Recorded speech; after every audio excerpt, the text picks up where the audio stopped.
ॐ सत्यं ज्ञानं ज्योतिररविन्दः श्रीमाता शरणं मम श्री अरविन्दः शरणं मम। श्री अरविंद अतिमानस ईश्वर एवं पूर्णांग जोगर पूर्णांग ज्ञानर स्वामी श्री अरविंद समस्त विषय पूर्णांग पूर्णांग शिक्षा पूर्णांग जोग पूर्णांग ज्ञान पूर्णांग कर्म पूर्णांग प्रेम सबुतरे श्री अरविंद पूर्णांग एवं एपर्यंत तांकर जो कारिका गुड़िक आम उपर आलोचना कर आसुचे। आज जो आलोच्य विषय रही 115 नंबर कारिका जहाँ हूँ गोटे गुह्य जिनसर गोटे गोटे गुह्य जिनस को संक्षिप्त भाव में धाड़ीके गोटे धाड़ी भितर से जोग रहस्य कथाटा कहते गोटे भविष्यतर जोटा भविष्य हवा को जाऊँगी। तो विभिन्न परिभाषा रे कथाटा को कहा जाइए। आज जो विषयटा को से कहवाई चाहते आज जोटा आलोच्य रही सी हूँ गोटे गाणितिक परिभाषा रे कहते कथाटा आगु सब माने विभिन्न प्रसंग रे कथाटा कहुई गोटा पढ़िलु आप जापर। The world is a wrong recurring decimal with Brahma for its integer.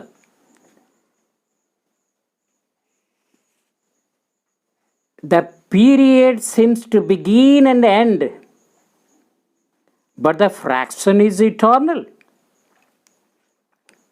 It will never have an end and never had any real beginning. एही पृथ्वी हेला एक दीर्घ पौनपुनिक दशमिक जार पूर्ण संख्या हेला ब्रह्म। दशमिक चिन्हर आदि अंत थिबा मने हुए किंतु भग्न संख्या चिरंतन तार केबे मध्य शेष हेब नाही एवं प्रकृत आरंभ तार केबे भी नथिला। ये सब कारिका गुड़ी कहते रहस्य भाषा माने ब्रह्म हेले गोटे पूर्ण संख्या मन करा जाऊ एक आमर जमी उपनिषदर शांति पाठ अच्छी ओम पूर्णमदाः पूर्णमिदं पूर्णमदाः माने ऊपर वाला होचंती पूर्ण तले मध्य अछंती पूर्ण ओम पूर्णमदाः पूर्णमदाः पूर्णमिदं पूर्णम इदम इदम माने जोटा इठी दैट सी होचंती पूर्ण दिस एठी मध्य जे अछंती से पूर्ण केमती हला ओम पूर्णमदाः पूर्णमिदं पूर्णात् पूर्णम मुदच्यते से पूर्णरु पूर्ण चली आसिले मध्य पूर्णमेवावशिष्यते पूर्णमेवावशिष्यते पूर्णरु पूर्ण फेड़ा हो गले मध्य पुणी पूर्ण रहिबो। ये कथाटा गोटे गाणितिक भाषा कहुई एठी भी सेमती कहते जे मूल ब्रह्म जे आदि ब्रह्म आज जो विषय अच्छी जे भगवान तो हेले से आदि एक रु सब आरंभ ना। अच्छा एक है पूर्ण संख्या आमे पृथ्वी जगत जेते जहाँ है माने भगवान को सेमती गोटे ब्रह्मांड बोली कह गोटे अंड माने गोटे अंडा बोली धरा जाए से गोटे सुवर्ण अंडा से अंडा को अंडा भांगिक सब जिन है बोली कहुई से भी गोटे पौराणिक भाषा अच्छी पौराणिक भाषा तो सेमती एकटा भांगिक आमे सब जगत सब सृष्टि होइछे प्रत्येक मनुष्य सब भी सृष्टि होइछे आमे हेले सी हेले पूर्ण आमे हेलु भग्न से जदि हेले इंटीजर गोटे पूर्ण संख्या आमे सब भग्न संख्या। अच्छा भग्न संख्या जे आमर सब पिला मानक सब संख्या मानक सब सेट ऊपर पढ़ा जाउछि सेट कथाटा आमे पढ़ला बेल को इंटरमीडिएट थिला आजिकल सब पढ़े आसलानी माने हाई स्कूल लेवल को पढ़े आसलानी सब सेट कथा संख्या मानकर सेट कौन ना गोटे सेट ऑफ नेचुरल नंबर्स अच्छे जोटा पिला दिने 1 2 3 4 एक आरंभ कले एक पूर्व गोटे शून्य अच्छी ना से जहाँ हो गोटे सेट ऑफ गणन संख्या मानकर सेट एटा हूँ an set set of natural numbers तापर अच्छी गोटे हूँ जेड सेट ताने हे गणन संख्या जे 1 2 3 4 सबुड़ाक प्लस पुणी इे बाँ हाथ में चलीगले 1 2 3 4 जेते एक एक मिसेले जेते लंबा हम माने पूरा असीम पर्यंत एटा गोटे इनफिनाइट गोटे असीम संख्या मानकर सेट यार शेष नहीं पुणी मो बाँ हाथ को जदि सब गुड़ाक विजुक्त करी से -1 -2 ए 11टा याडू को लंबी जीव असीम पर्यंत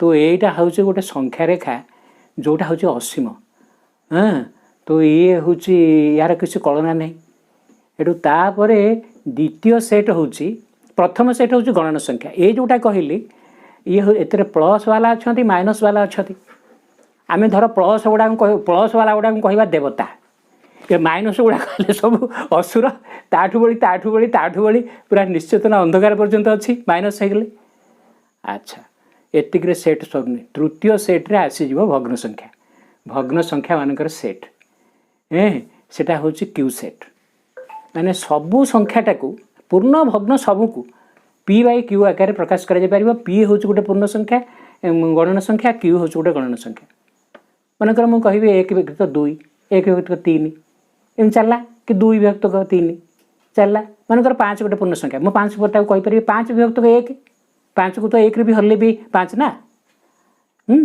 तेणु तार गोटे हर लब अच्छा किंतु 1 विभक्त 3 गोटे संख्या ताको 1 टाको जदि 3 रे हरिबा सी हो 0.3 तार मत सीमा ना ताने तार 3 3 9 10 नगले 1 हेटु सुना आल हेटु 3 3 9 10 नगले 1 चलला गोटे पुनः पौनिक संख्या सेटा सहायक भग्न संख्या एक दशमिक संख्या किंतु पुनः पौनिक तार माने निर्दिष्टता नहीं शेष नहीं तार गोटे निर्दिष्ट रूपरेखा नहीं तो आमे समस्ते तो भग्न संख्या पुणी दशमिक संख्या दशमिक कौन 10 10 भाग होकर सब हम हेल्ले अंकर हिसाब रखा सहज सेटा या नुहे 5 भाग हो पार या नुहे 3 भाग हो पार कि 10 10 भाग हेल्ले गणित सब कथा को माने मिसेबा फेड़ा और केतटा गुणवा ये सब सहज हुए बोली दशमिक को निआईसा तो ये जो पौनः पौनिक बा पुनः पौनिक ये कथा ये कथा रही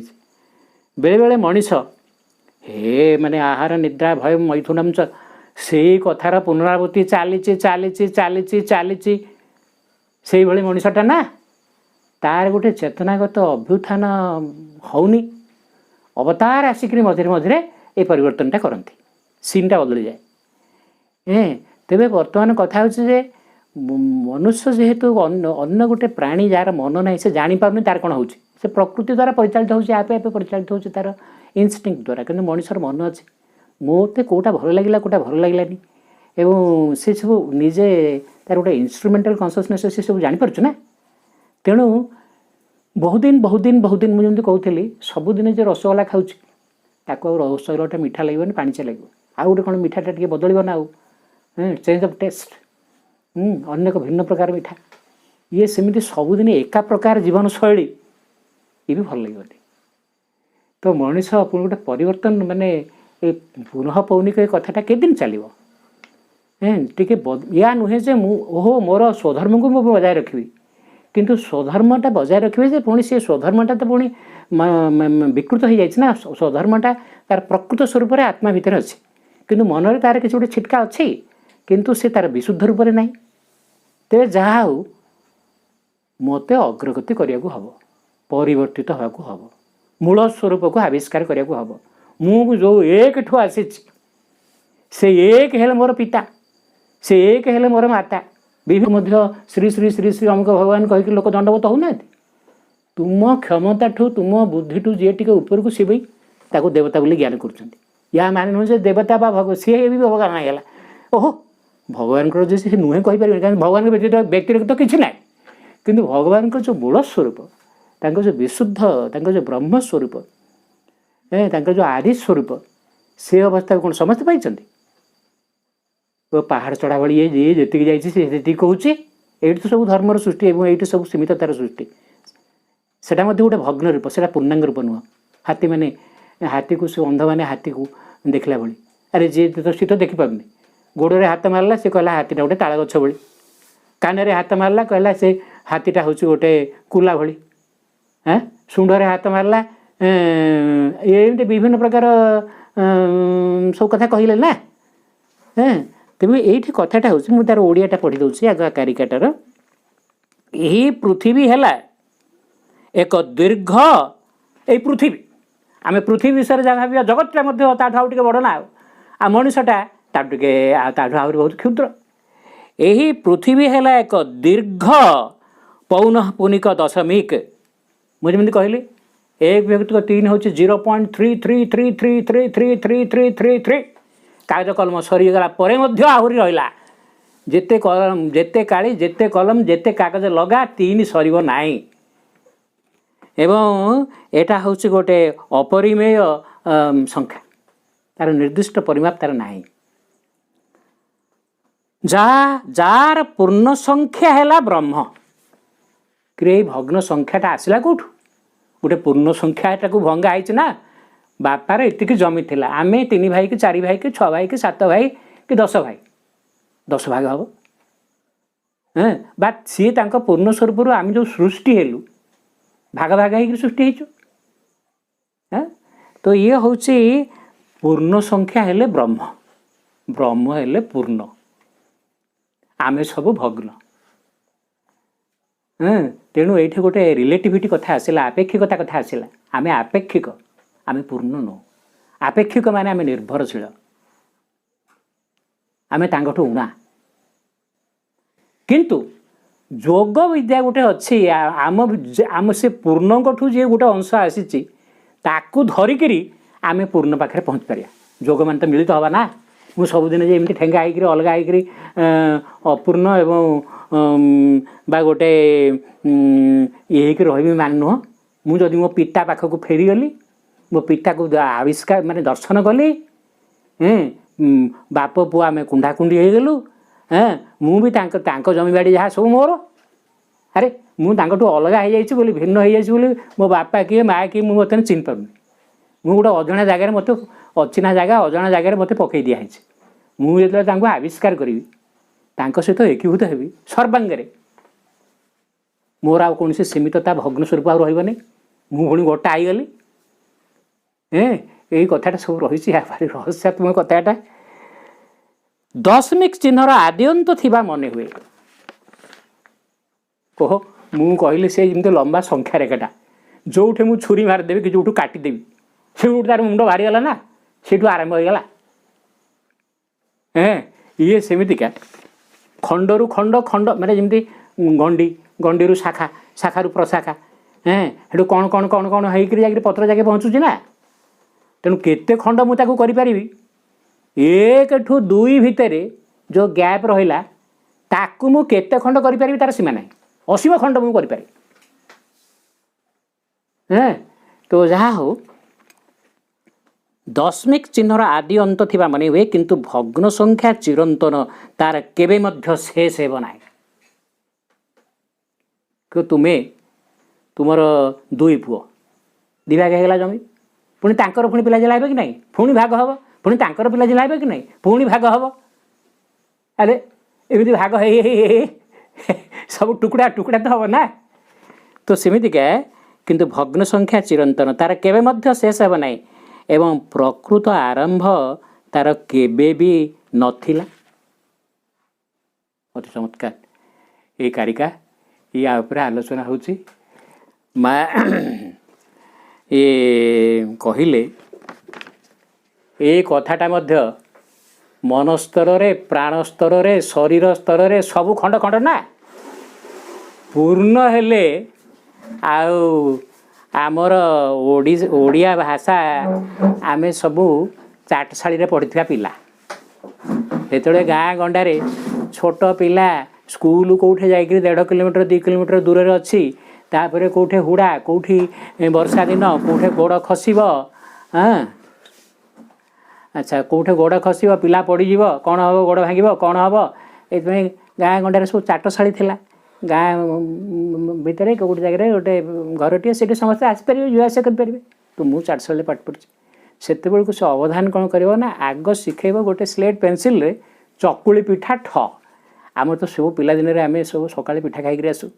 हाँ सब सबुदिन उषुना पिठा जदि अच्छी बेत मिलला से गुड़ कि कौन आउ टे घी कि आउ कौन टे दिगला ना प्रायतः चकुली पिठा आ सी आम पेनसिलटा धरिकी आम आंगुठटा धरिकी से आग ठ बुलेब आउटार गोटे सुविधा जे जी ठटा शिखी जगन्नाथ आखि भली ओडिया ओडिया भाषार सब अक्षर गुड़ा गोल अन्य भाषा हिंदी फिंदी मुंड कटा अच्छी इे हलंत अच्छी किंतु आम ओडिया भाषाटार कटाकटी किसी ना सब गोल तेणु जार ठटा परफेक्ट से सादा अक्षर गुड़ाक सब गोल हम अच्छा से जहा हो ये हेले से पूर्ण ब्रह्म सी तेरे जहाँ तांको साथी रे ये कथा है माँ कहते माँ को जो अनुभूति कथा पुणी माँ कहते शरीर स्तर में चेतना स्तर में तो बहुत गवेषणा होती पूर्ण मद कथा मुझे कही सारे जे चेतनार जे पूर्ण जे भगवान परम ब्रह्म से तो ऊर्धरे सूक्ष्म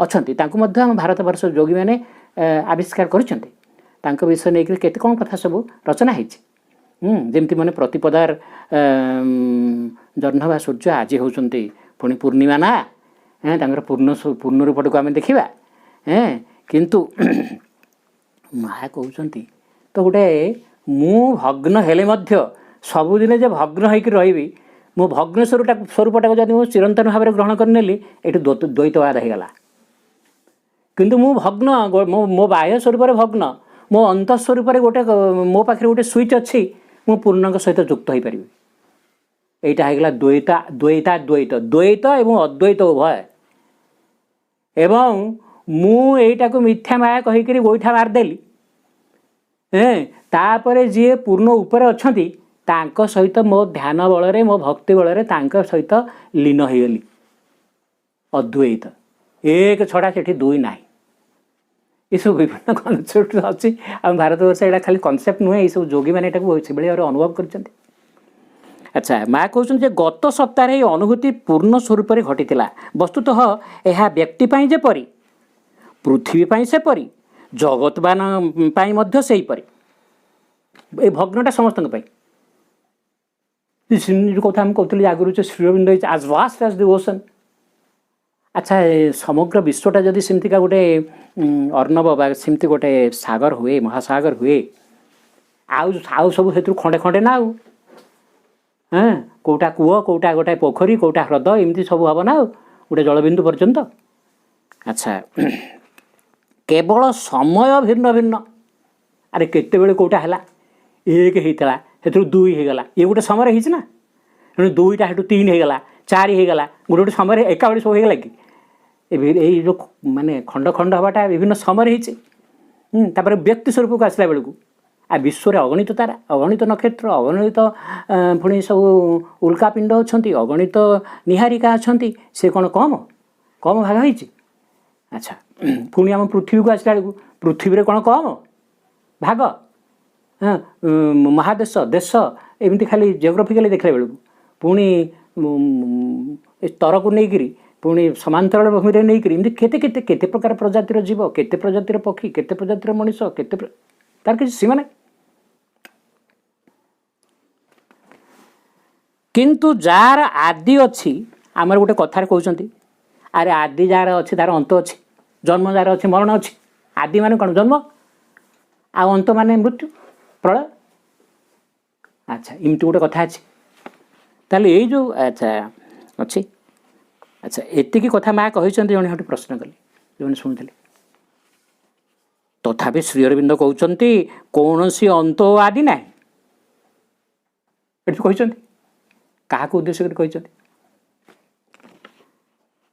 माँ कहले आमे तो शब्द व्यवहार करवा किंतु से जिनिस से कहले से जो समथिंग सी होती जो भगवान से जिनिस खसी पड़ेब मनरे तुम्हें जिते कथा कह जिते कथा भाव जहाँ कर बुझीपर भगवान धरीपर अच्छा आमे जहाँ को शाश्वत सत्य परम भगवान बोली कहू तांकर आदि की अंत नाही अरे तांको सृष्टि करिवो कि तांकर अंत हम किपरि से तो हेले अमर से तो हेले अनंत जो भाषा रे कह से सब आ तुमको जिते भाषा जना ता बाहर मध्य अच्छा आमे कहवा को बाध्य से अच्छा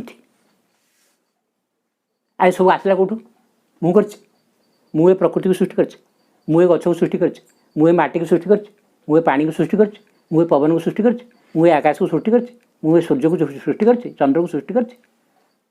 କିଏ ଜଣେ ଆଉ ଅଛନ୍ତି ସେ କରିଛନ୍ତି। ତାପରେ ମୋର ବି ମୃତ୍ୟୁ ହେଇଯାଉଛି ନା, ମୋର ଆଦି ଅନ୍ତ ଅଛି ମୋ ଶରୀରର। ଆଚ୍ଛା, କିନ୍ତୁ ଆମେ ସମସ୍ତେ ଏକଥା ବିଶ୍ୱାସ କରିବାକୁ ବାଧ୍ୟ ସେ ଅଛନ୍ତି,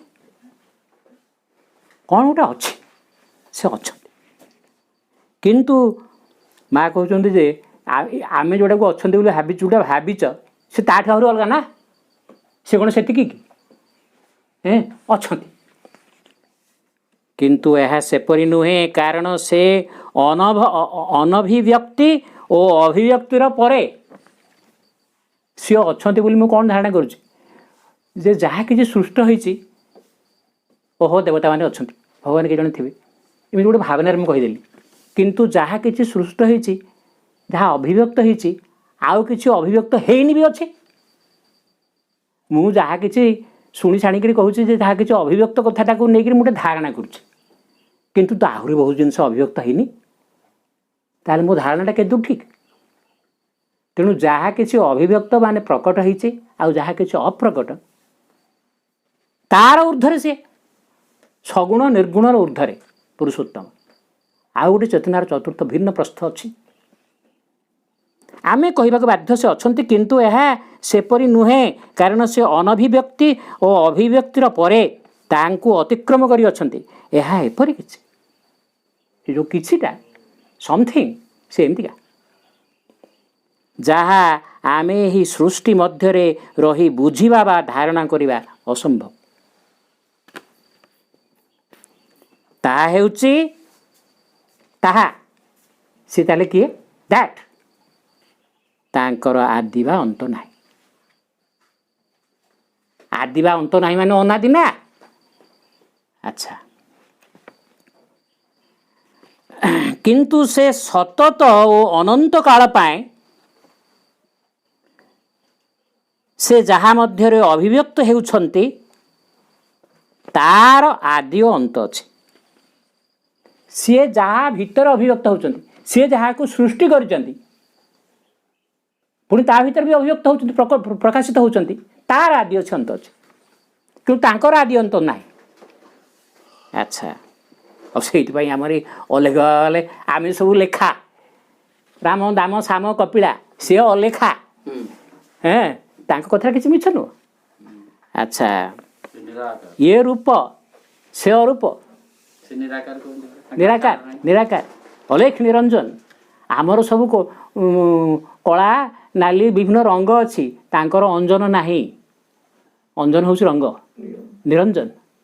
ଆଚ୍ଛା, ତାହା ହେଉଛି ତାଙ୍କର ଆଦି ବା ଅନ୍ତ ନାହିଁ, କିନ୍ତୁ ସେ ସତତ ଓ ଅନନ୍ତ କାଳ ପାଇଁ ସେ ଯାହା ମଧ୍ୟରେ ଅଭିବ୍ୟକ୍ତି ହେଉଛନ୍ତି, ତାର ଆଦି ଓ ଅନ୍ତ ଅଛି। ଦୁଇ ପ୍ରକାର ଅନ୍ତିମ ଅଛି। ଗୋଟାଏ ଜଣାପଡ଼େ ଯେପରି ବିଧ୍ୱଂସ, ଦୁଇ ପ୍ରକାର ମାନେ ଆମେ ଯେଉଁ କୁହାଯାଏ, ମନେକରି ଯେଉଁ ସଂଖ୍ୟା ରେଖାଟାକୁ ମଝିରେ କାଟିଦେଲି ମାନେ ତାର ଗୋଟେ ମୁଣ୍ଡ ବାହାରିଗଲା, କିନ୍ତୁ ଏ ପାଖଟାର କିଛି, ତା ଲାଞ୍ଜଟାର କିଛି ଅନ୍ତ ନାହିଁ, ସେଟାକୁ ରଶ୍ମି କୁହନ୍ତି। ତା ମାନେ ଗୋଟେ ରେଖା ଖଣ୍ଡ କହିଲେ ତାର ଅଗ ଅଛି, ମୁଣ୍ଡ ଅଛି, କିନ୍ତୁ ରଶ୍ମି କହିଲେ ତାର ଗୋଟେ ମୁଣ୍ଡଟା ଅଛି, କିନ୍ତୁ ତାର ଅଗଟା ଅନନ୍ତ ପର୍ଯ୍ୟନ୍ତ ଲମ୍ବା। ଆଚ୍ଛା, ଯେଉଁଠୁ ସୃଷ୍ଟି ହେଲା, ଆଚ୍ଛା ତାର ତ ଗୋଟେ ଆଦି ଅଛି ଅନ୍ତ ଅଛି ବୋଲି କୁହାଗଲା। ଯେ ଯେଉଁଟା ସୃଷ୍ଟ ହେଇଗଲା, ଅଭିବ୍ୟକ୍ତ ହେଇଗଲା, ତାର ସୀମିତ ହେଇଗଲା, ତାର ଆଦି ଅନ୍ତ ଅଛି, ଲମ୍ବା ଚଉଡ଼ା ଯେମିତି ଯେମିତି ମାପ, ଆଦି ଅନ୍ତ ଅଛି। ଆଚ୍ଛା, ଏଇଠି ମା କହୁଛନ୍ତି ଯେ ଦୁଇ ପ୍ରକାର ଅନ୍ତ ଅଛି। ଗୋଟିଏ ଜଣାପଡ଼େ ଯେପରି ବିଧ୍ୱଂସ, ଅନ୍ତ ହେଇଗଲା, ତାକୁ ପୋଡ଼ି ପାଡ଼ି ଦେଲା, ଆଉ କ'ଣ ତାର ରହିଲା କିଛି, ସବୁ ପାଉଁଶ ହେଇକରି ଶୂନ ହେଇଗଲା, ସେଇଟା ହେଉଛି ବିଧ୍ୱଂସ ବା ପ୍ରଳୟ। ଅନ୍ୟଟି ରୂପାନ୍ତର। ତା ମାନେ କ'ଣ କଥାଟା? ଯେଉଁଠି ଅଭିବ୍ୟକ୍ତି ଅଧିକ ପୂର୍ଣ୍ଣାଙ୍ଗ ହୋଇ ଉଠିଲା, ମୁଁ ଥିଲି ଗତକାଲିର ପ୍ରତିପଦାର ଚନ୍ଦ୍ର, ଦିନକୁ ଦିନ ବଢ଼ିକିରି ପୂର୍ଣ୍ଣିମା ହେଇଗଲି, ଅଧିକ ପୂର୍ଣ୍ଣାଙ୍ଗ ହୋଇ ଉଠିଲା, ଫଳତଃ ବିଧ୍ୱଂସର ଆବଶ୍ୟକତା କମିଗଲା, କମିଯାଏ।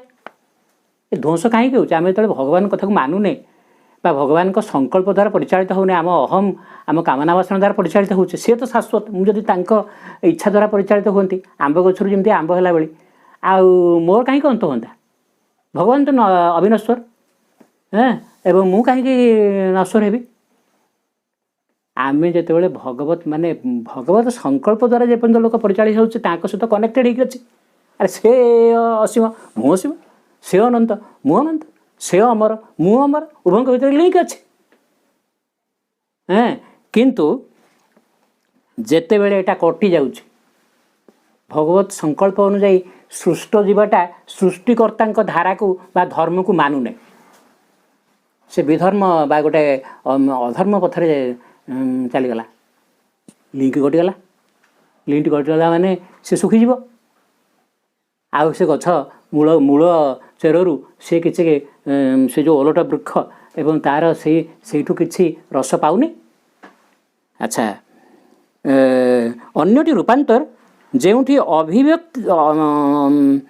अभिव्यक्ति अधिक पूर्णांग हो उठिला फलतः विध्वंसर आवश्यकता कमी कमी गला जो जो अंशरे मु भगवान सहित युक्त होइबी शरीर पुणी केते स्तर अच्छी मन मनर केते स्तर अच्छी प्राणर केते स्तर अच्छी जो जो अंशरे मु भगवान को सहित मिसीगली से आलोकित हो गला अमर हो गला जोटा जोगरे अंशग्रहण करनी सी धीरे धीरे अंधकारमय एवं धीरे धीरे धीरे धीरे सी सुखीजीव ना एवं तेणु जेतिकी जेतिकी रूपांतर रूपांतर साधन में आगेबी जेतिकी जेतिकी सब जिन दिव्य हो रूपांतरित हो विध्वंसर आवश्यकता से कमिज अरे मु तो माँ संतान ना मो अंतरात्मा माँ संतान शिशु भाव में मुझे पाखे समर्पित हो मो माँ मत मार पकेब मत बंचेब ना मार समय आसब तिरोहित हम ताने विध्वंसर आवश्यकता रही एटा अशुद्ध अच्छी अमानिया अच्छी विरोध करुच्ची बोले ताकू मरा असुर हो गला अदिव्य हो गला आ जदि से दिन को दिन उन्नति कर दिन को दिन चेतनार आगेब शुद्ध तार शुद्धिकरण घटो आउ तार दिव्य रूपांतर घटो आसी ताक मारे कहीं सी तो भक्त होगा भक्त भक्त को भगवान टाणवे ना शेष भक्त भगवान एक होगा भागवत होगा आसी ताक अच्छा समय आसब तिरोहित हम कौटा ये विध्वंसटा ये विध्वंस हम नहीं अच्छा बाबाजी महाराज पिला दिन में से 6-7 वर्ष भितर सब सब पुराण तक मुखस्थ 11 वर्ष बयस शिक्षक होते गाँव जो चाड़ी जो मास्टर होती से सब ये धान कि ये टंका जो पिला पाठ पढ़े से बेले से पिला दिन से कहते ये पुराण पुराण पढ़िक आउ पढ़ हेब ना ये कथा माँ भी कह कथा ता स्थान रे प्रगतिशील रूपांतर धारा अनुसृत हम ये श्रीमान सीमा श्रेणी जोग हूँ प्रगतिशील परिपूर्णता दिन को दिन सब कथा आगे आगे आगे आगे परिपूर्णतार पहुँचीज विध्वंस हेनी से गोटा पड़िया भगवान होगा अच्छा किंतु यही जिनटी एक मानुष्य बाह्य उपाय उपस्थापन करने कथा है एति जहाँ कहगला ये गोटे बाह्य भाव में उपस्थापन करागला किंतु कथाटा भारी रहस्यपूर्ण आग से पूर्ण से एक से केमितिका आग से देखार अच्छी ना यहाँ गोटे माने दार्शनिक परिभाषा रे गोटे गाणितिक परिभाषा रे कथाटा केमती कही दिगला एतिक कहीदे कौन सब होगा अच्छा एति मुझे कहीदे कौन मत कोरोना माफ करदेव मु कोरोना को पूरा आयत्त कला भाई से शक्ति को धारण न कला पर्यंत से मत आक्रमण कर ना तेणु भगवान असल स्वरूप से जोग मान कौन मुझे भगवान सहित युक्त हेबी मिलित हेबी हे ताजी अच्छा किंतु शब्द प्रयोग ये जो विभिन्न कथा जनईदेवे आगे चुनिक कहीदेला कथार कहीदेला ना कम किसी ना होटू माँ कहते किंतु शब्द प्रयोगर अपर्याप्तता बा अयथेष्टता विषय सचेतनता कहले मुझे विषय सचेतन भाषा एमती सब कही कहीदेला किंतु ये शब्दगुच्छ मध्य रही यार एक अयमारंभ अच्छी बोली बोध हेब अरे पिला दिन हे पिला कौन भाषा शिखी कि धीरे धीरे माँ कहला तापर हेठू शुणी छाणी तार भाषा कौन से शिखिला आ मु शिखिली माने गोटे आरंभ है ना मुझे कहली से चाली से आम से कहला अवधान से मास्टर नुह सी अवधान कहला। अच्छा सी अवधान सी आग मत चकुड़ी पिठा ठटा को शिखेले ना से तो आरंभ है विद्या आरंभ से है तेणु आम जो गोटे कथा कहवाक गलु गोटे आरंभ है ना ये गायक महाशय बसुँच सी आग आरंभ करेंगे मंगलाचरण आरंभ करेंगे ना तापर ये विषय वस्तु आड़ को जी आरंभ है झांझ बाजिला मृदंग बाजिला तापर मंगलाचरण है आरंभ है ना तेणु ये कथा आम जो कह आरंभ कलु आरंभ है किंतु शब्द मनुष्यर चिंता ए किंतु ये शब्दगुच्छ मध्य तुम्हें से वस्तु को धरी पारिबा उचित ये आलोचना हो हो हो हो ता भितर अरे सत्य किए जड़े अच्छा शब्द मंत्रात कर्म पुणी शब्दटा शब्दर पुणी मंत्र तार से शब्दर पुणी से हूँ कौन माने एटा तंत्र भाषा अच्छी बैखरी उपांशु पश्यंती परा मु आग बैखरी माने खरखरे पशु शब्दटा जहाँ बाटर आसला गोटे कहीदेली जहाँ पढ़ी शुणी से अनुसार कहीदेली उपांशु अंशु माने रश्मि मुझे कहली ना से जो आग सरल रेखार रश्मि है उपांशु माने मुझे आंतरिक भाव भगवान को प्रार्थना कली से भाषाटा मु भगवान को उद्देश्य प्रयोग कर प्रार्थना परिणत हो प्रार्थना जी आंतरिक हम धीरे धीरे भगवान हेल्थ से सूर्य भाई ज्योतिर्मय और अमर और दिव्य और ज्योतिर्मय तांकर कृपार किरण मो उपर पड़ो कि नहीं तेणु से रश्मि टी मो आड़ जो पड़ो मुझे रश्मिर रेखा को धरिकी जमी पहाड़ गोटे से दौड़ी को धरिकी जमी पहाड़ तीख पहाड़ को चढ़ती मु जो रश्मिटा मो उपर पड़ा टे फ्रम ए रेरु सन आड़ को मत गोटे रास्ता देखागला ना आखि ये सब तो अंधार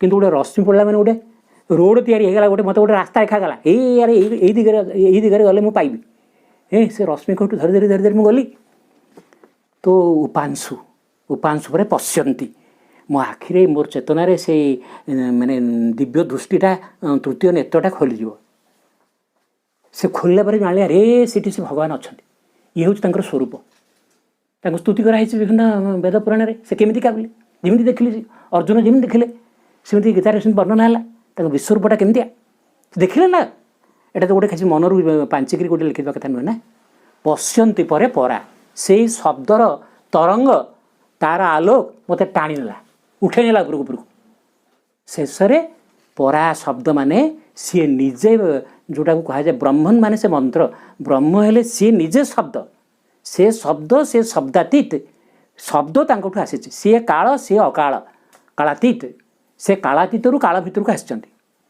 काल मध्य कालातीत भितर पशि जाऊँ ये कथा अद्भुत तेणु ये से आलोचना भितर से कथा भितर तुम्हें से वस्तु को धरी पारिबा उचित मनुष्यर चिंता और ताठू अधिक प्रकाश करिवार धारारे असुविधा एपरी रही जे यार एक अयमारंभ अच्छी बोली बोध हेब तुम्हें जिते शास्त्र आलोचना कर जिते पृथ्वी पुराण पढ़ हाँ हाँ गोटे आरंभ है शेष तो है शेष हम कौटी जिते उपलब्धि कर शेष हम ना बर्तमान गोटे आम पाठचक्र आरंभ कले पाठचक्र शेष कले पाठटा सर केते सर जितेबले मोर चिंताटा मोर कथाटा जिते कार्य परिणत हो मुझे उपलब्धि करी से मो पाठटा सरला ना जिते गुरुगृह जेपर्यंत ब्रह्म ज्ञान को प्राप्त होनी से स्नातक नुह पाठपढ़ा सरी स्नातक कौन से भगवान कहले जो दिव्य ज्योति ओम सत्यम ज्ञानम ज्योतिरविंद गायत्री जो सी हेले जो दिव्य सूर्य तांको रश्मि तांको आलोक गाधोइली जिते बेले मोर मन प्राण शरीर गाधोइला सब मैला कुआड़े पलैला मु से आलोक आलोकित हेली चक्षु मृन्मिलितम ये न तस्माय श्री गुरवे नमः मो अज्ञान चक्षुटा से खोलीदेले भगवान को दर्शन कले ब्रह्म को प्राप्त हेली ब्रह्म विद्या को प्राप्त हेली सेतेबेले पाठपढ़ा सरिला स्नातक है गुरुगृह से गला ना पाठ सर ना जिते बयस रही रह अच्छा ଏଇଠୁ ପାଠଟା ଆରମ୍ଭ ହେଲା। ମନୁଷ୍ୟର ଚିନ୍ତା ଆଉ ତାଠୁ ଅଧିକ ପ୍ରକାଶ କରିବା ଧାରାରେ ଅସୁବିଧା ଏହିପରି ରହିଛି ଯେ ଏହାର ଏକ ଅୟମାରମ୍ଭ ଅଛି ବୋଲି ବୋଧ ହେବ। ସବୁ ଜିନିଷ ଗୋଟେ ଆରମ୍ଭ ହେଉଛି ବୋଲି ସେ ଗୋଟେ ଧାରଣା ହେବ, ସେ ସବୁ ଜିନିଷ ଗୋଟେ ଅୟମାରମ୍ଭ ଅଛି। ଏତିକି କଥା କହିସାରିଲା ପରେ ମାନେ କଥାଟା କେତେ ଆହୁରି ମାନେ ମାଆଙ୍କର ଧାରା ହେଉଛି ଫ୍ରମ୍, ମୁଁ ସବୁଥର କୁହେ ଏଇଟା, ଫ୍ରମ୍ ନିୟର୍ ଟୁ ଦି ଫାର୍। ତୁମକୁ ଏଇ ଗୋଟେ ବିଷୟରୁ ଆରମ୍ଭରୁ ସେ ତୁମକୁ ଦୂରକୁ ଦୂରକୁ ଦୂରକୁ ଦୂରକୁ ଗଭୀରରୁ ଗଭୀରକୁ ବିନ୍ଦୁରୁ ସିନ୍ଧୁ ଆଡ଼କୁ ସେ ଟାଣିନେବେ। ଏତିକି କଥା କହିଲା ଭିତରେ ଯେଉଁ ସବୁ କଥାକୁ ସେ ଯେଉଁ କଥାକୁ ସେମିତି ଭାବରେ ଆରମ୍ଭ କରିବାକୁ ଯାଉଛନ୍ତି, ନୀରବତା ରକ୍ଷା କଲେ। ଆଉ କିଛି ଅଧିକ ଶୁଣିବାକୁ ହେଲେ, ଜାଣିବାକୁ ହେଲେ ପାତ୍ରଟାକୁ ଶୂନ୍ୟ କରିକି ରଖ, ଗ୍ରହଣଶୀଳ କରି ରଖ। ମା ନୀରବତା ରକ୍ଷା, ମାନେ ମା ନୀରବ ହେଇଗଲେ। ଅର୍ଥାତ୍ ସମସ୍ତଙ୍କୁ କହୁଛନ୍ତି ତୁମେ ଆହୁରି ମନକୁ ଠିକ୍ ସଜାଗ ଏବଂ ଶାନ୍ତ ସମତାଯୁକ୍ତ କରିକି ରଖ। ବର୍ତ୍ତମାନ ଆରମ୍ଭ ହେଲା। ମୋର କିନ୍ତୁ ଏଇ ସୃଷ୍ଟି ସମ୍ବନ୍ଧରେ ଏକ ଧାରଣା ଅଛି। କିଏ ସେ ଆଦି, କାହାଙ୍କଠୁ ଏଇସବୁ ଜିନିଷ ଆରମ୍ଭ ହେଲା? କହିଲେ ମୋର ଏଇଟା, ମୋ ବିଷୟରେ, ମୋର ୟା ବିଷୟରେ, ମୋର ଏ ବିଷୟରେ ଗୋଟେ ଉପଲବ୍ଧି ଅଛି, ଧାରଣା ଅଛି। ତାହା ହେଲା ଏକ ସ୍ପନ୍ଦନଶୀଳ ଅଭିବ୍ୟକ୍ତି। ଆମର ବିଜ୍ଞାନ କୁହାଯାଉଛି ବିଗ୍ ବ୍ୟାଙ୍ଗ। ଅବଶ୍ୟ ସେଇ କଥାଟା କିଛି ନୁହଁ। ବିଗ୍ ବ୍ୟାଙ୍ଗ ଥିଓରି, ସବୁ ଆଗ ଗୋଟେ ଅଣ୍ଡା ଭଳି ଥିଲା, ଫାଟିଗଲା, ଶବ୍ଦ ହେଲା, ସେଠୁ ତାପରେ ସବୁ ଖୋଲିଗଲା, ମେଲିଗଲା। ଏଇଥିରୁ ସବୁ ବିଭାଜିତ ହେଲା ଏବଂ ଏଇ ମ୍ୟାଟେରିଆଲ ୟୁନିଭର୍ସଟା ତିଆରି ହେଇଛି। କିନ୍ତୁ ଭଗବାନ କହିଲେ ତ ଖାଲି ଗୋଟେ ମ୍ୟାଟେରିଆଲ ୟୁନିଭର୍ସ ନୁହଁ, ଭଗବାନ କହିଲେ ଏକ ଚେତନା। ଆମର ଭାଗବତ ଅନୁଯାୟୀ ସିଏ ହେଲେ ପ୍ରଥମେ 24 ଅବତାର କଥା ଅଛି। ଆଗ ଚତୁଷ୍କୁମାର, ସନକ ସନନ୍ଦନ ସନତ କୁମାର ସନତ ସୁଜାତ, ଇଏ ତ ଆଗ ସୃଷ୍ଟି ହେଲେ। ଚିରକୁମାର, ତାଙ୍କର ବୟସ ବଢ଼ୁନି କି କମୁନି, ଚିର ଅମର, ସବୁଦିନ ଶିଶୁ। ସେ ଶିଶୁ ବୟସ ବଢ଼ୁନି କି କମୁନି, ଅମର। ତାପରେ ସବୁ କଥା ଆସିଛି, ବାକି 23 ଅବତାର କଥା ଅଛି। ତେବେ ଏଠି ଗୋଟେ କହିଲେ ଯେ ମୋର ଏକ ଏ ସୃଷ୍ଟି କେମିତି ଆରମ୍ଭ ହେଲା? ଏକ ସ୍ପନ୍ଦନଶୀଳ ଅଭିବ୍ୟକ୍ତି। ଗୋଟେ ମାନେ ମନେକର ଗୋଟେ ସ୍ପନ୍ଦନଶୀଳ ଅଭିବ୍ୟକ୍ତି। ମୁଁ ଗୋଟେ ସାଧାରଣ ଉଦାହରଣ ଦେଉଛି, ଗୋଟେ ବୁଝିଗଲା ଭଳି। ଗୋଟେ ପୋଖରୀ ଭିତରେ ଗୋଟେ ଗୋଡ଼ିଟେ ପକେଇଦେଲୁ କି ପଥରଟେ ପକେଇଦେଲୁ, ତରଙ୍ଗ ସୃଷ୍ଟି ହେଲା। ପ୍ରଥମ ତରଙ୍ଗଟା ବହୁତ ଉଚ୍ଚା ଥିଲା, ଧୀରେ ଧୀରେ ଧୀରେ ଧୀରେ କୂଳ ପର୍ଯ୍ୟନ୍ତ ଲହଡ଼ିଟା ମାରୁଛି ନା ଆଉ, ୟା ତରଙ୍ଗ। ଇଏ ହେଉଛି ଏକ ସ୍ପନ୍ଦନଶୀଳ, ଏ ସୃଷ୍ଟିଟା ହେଉଛି ଗୋଟେ ସ୍ପନ୍ଦନଶୀଳ ଅଭିବ୍ୟକ୍ତି। ସେ ଗୋଟେ ଅଛି, ସେ ଭଗବାନ ଗୋଟେ ହାଇ ମାରିଦେଲେ, ସେ ହାଇରୁ ସବୁ ସୃଷ୍ଟି ହେଇଗଲା। ବିଜ୍ଞାନ ବିଜୃମ୍ଭତେ, ଜୃମ୍ଭା ହେଉଛି ହାଇ। ଭଗବାନଙ୍କର ହାଇ ମାରିଲେ ସ୍ପନ୍ଦନ ହେଲା କି ନାହିଁ? ମୁଁ ଗୋଟେ କଥା କହିଦେଲି, ଗୋଟେ ଶବ୍ଦ ଉଚ୍ଚାରଣ କରିଦେଲି, ସ୍ପନ୍ଦନ ହେଇଗଲା। ବ୍ରହ୍ମା ତାଙ୍କ ତ ଶବ୍ଦରୁ ସବୁ ସୃଷ୍ଟି କରୁଛନ୍ତି, ବେଦପାଠରୁ ସବୁ ତାଙ୍କର ବ୍ରହ୍ମା ଯାହା କହିଲେ ତାହା ହେଇଗଲା। ଇଏ ସ୍ପନ୍ଦନ। ଉତ୍ପତ୍ତି ପାଳନାନ୍ତ ତ ଭ୍ରୁଭଙ୍ଗୀ ବିକାରୀ, ଉତ୍ପଳୁତ ତନ୍ତୁବାୟ ସୂତ୍ର ପରକାରେ। ଉତ୍ପତ୍ତି ପାଳନାନ୍ତ, ଉତ୍ପତ୍ତି ପ୍ରଳୟ ତ ଭ୍ରୁଭଙ୍ଗୀ ବିକାରୀ। ପାଳନ ଅନ୍ତ, ସୃଷ୍ଟି ସ୍ଥିତି ପ୍ରଳୟ। ଭ୍ରୁଭଙ୍ଗୀର ବି କଥା ଅଛି। ଭ୍ରୁ ଭିତରେ ତୃତୀୟ ନେତ୍ରଟା ଅଛି ନା, ସେଇଠୁ ଆଲୋକର ସ୍ପନ୍ଦନ ହେଉଛି। ଯେମିତି ଶବ୍ଦର ସ୍ପନ୍ଦନ ଅଛି, ସେମିତି ଅଗ୍ନିଙ୍କର ସ୍ପନ୍ଦନ ଅଛି, ଜ୍ୟୋତିର ସ୍ପନ୍ଦନ ଅଛି। ବିଭିନ୍ନ ପ୍ରକାର ନାଦବିନ୍ଦୁ, ଜ୍ୟୋତିବିନ୍ଦୁ, ତେଜବିନ୍ଦୁ, ବ୍ରହ୍ମବିନ୍ଦୁ, ଏସବୁ ବିନ୍ଦୁ ଉପରେ କେତେ ଉପନିଷଦ ଅଛି।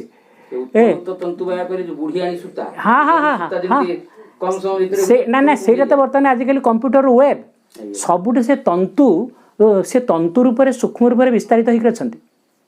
ଏଇଟା ଚେତନାଗତ ସ୍ତରରେ ଏଇ କଥାଟା ମଧ୍ୟ ପ୍ରମାଣିତ।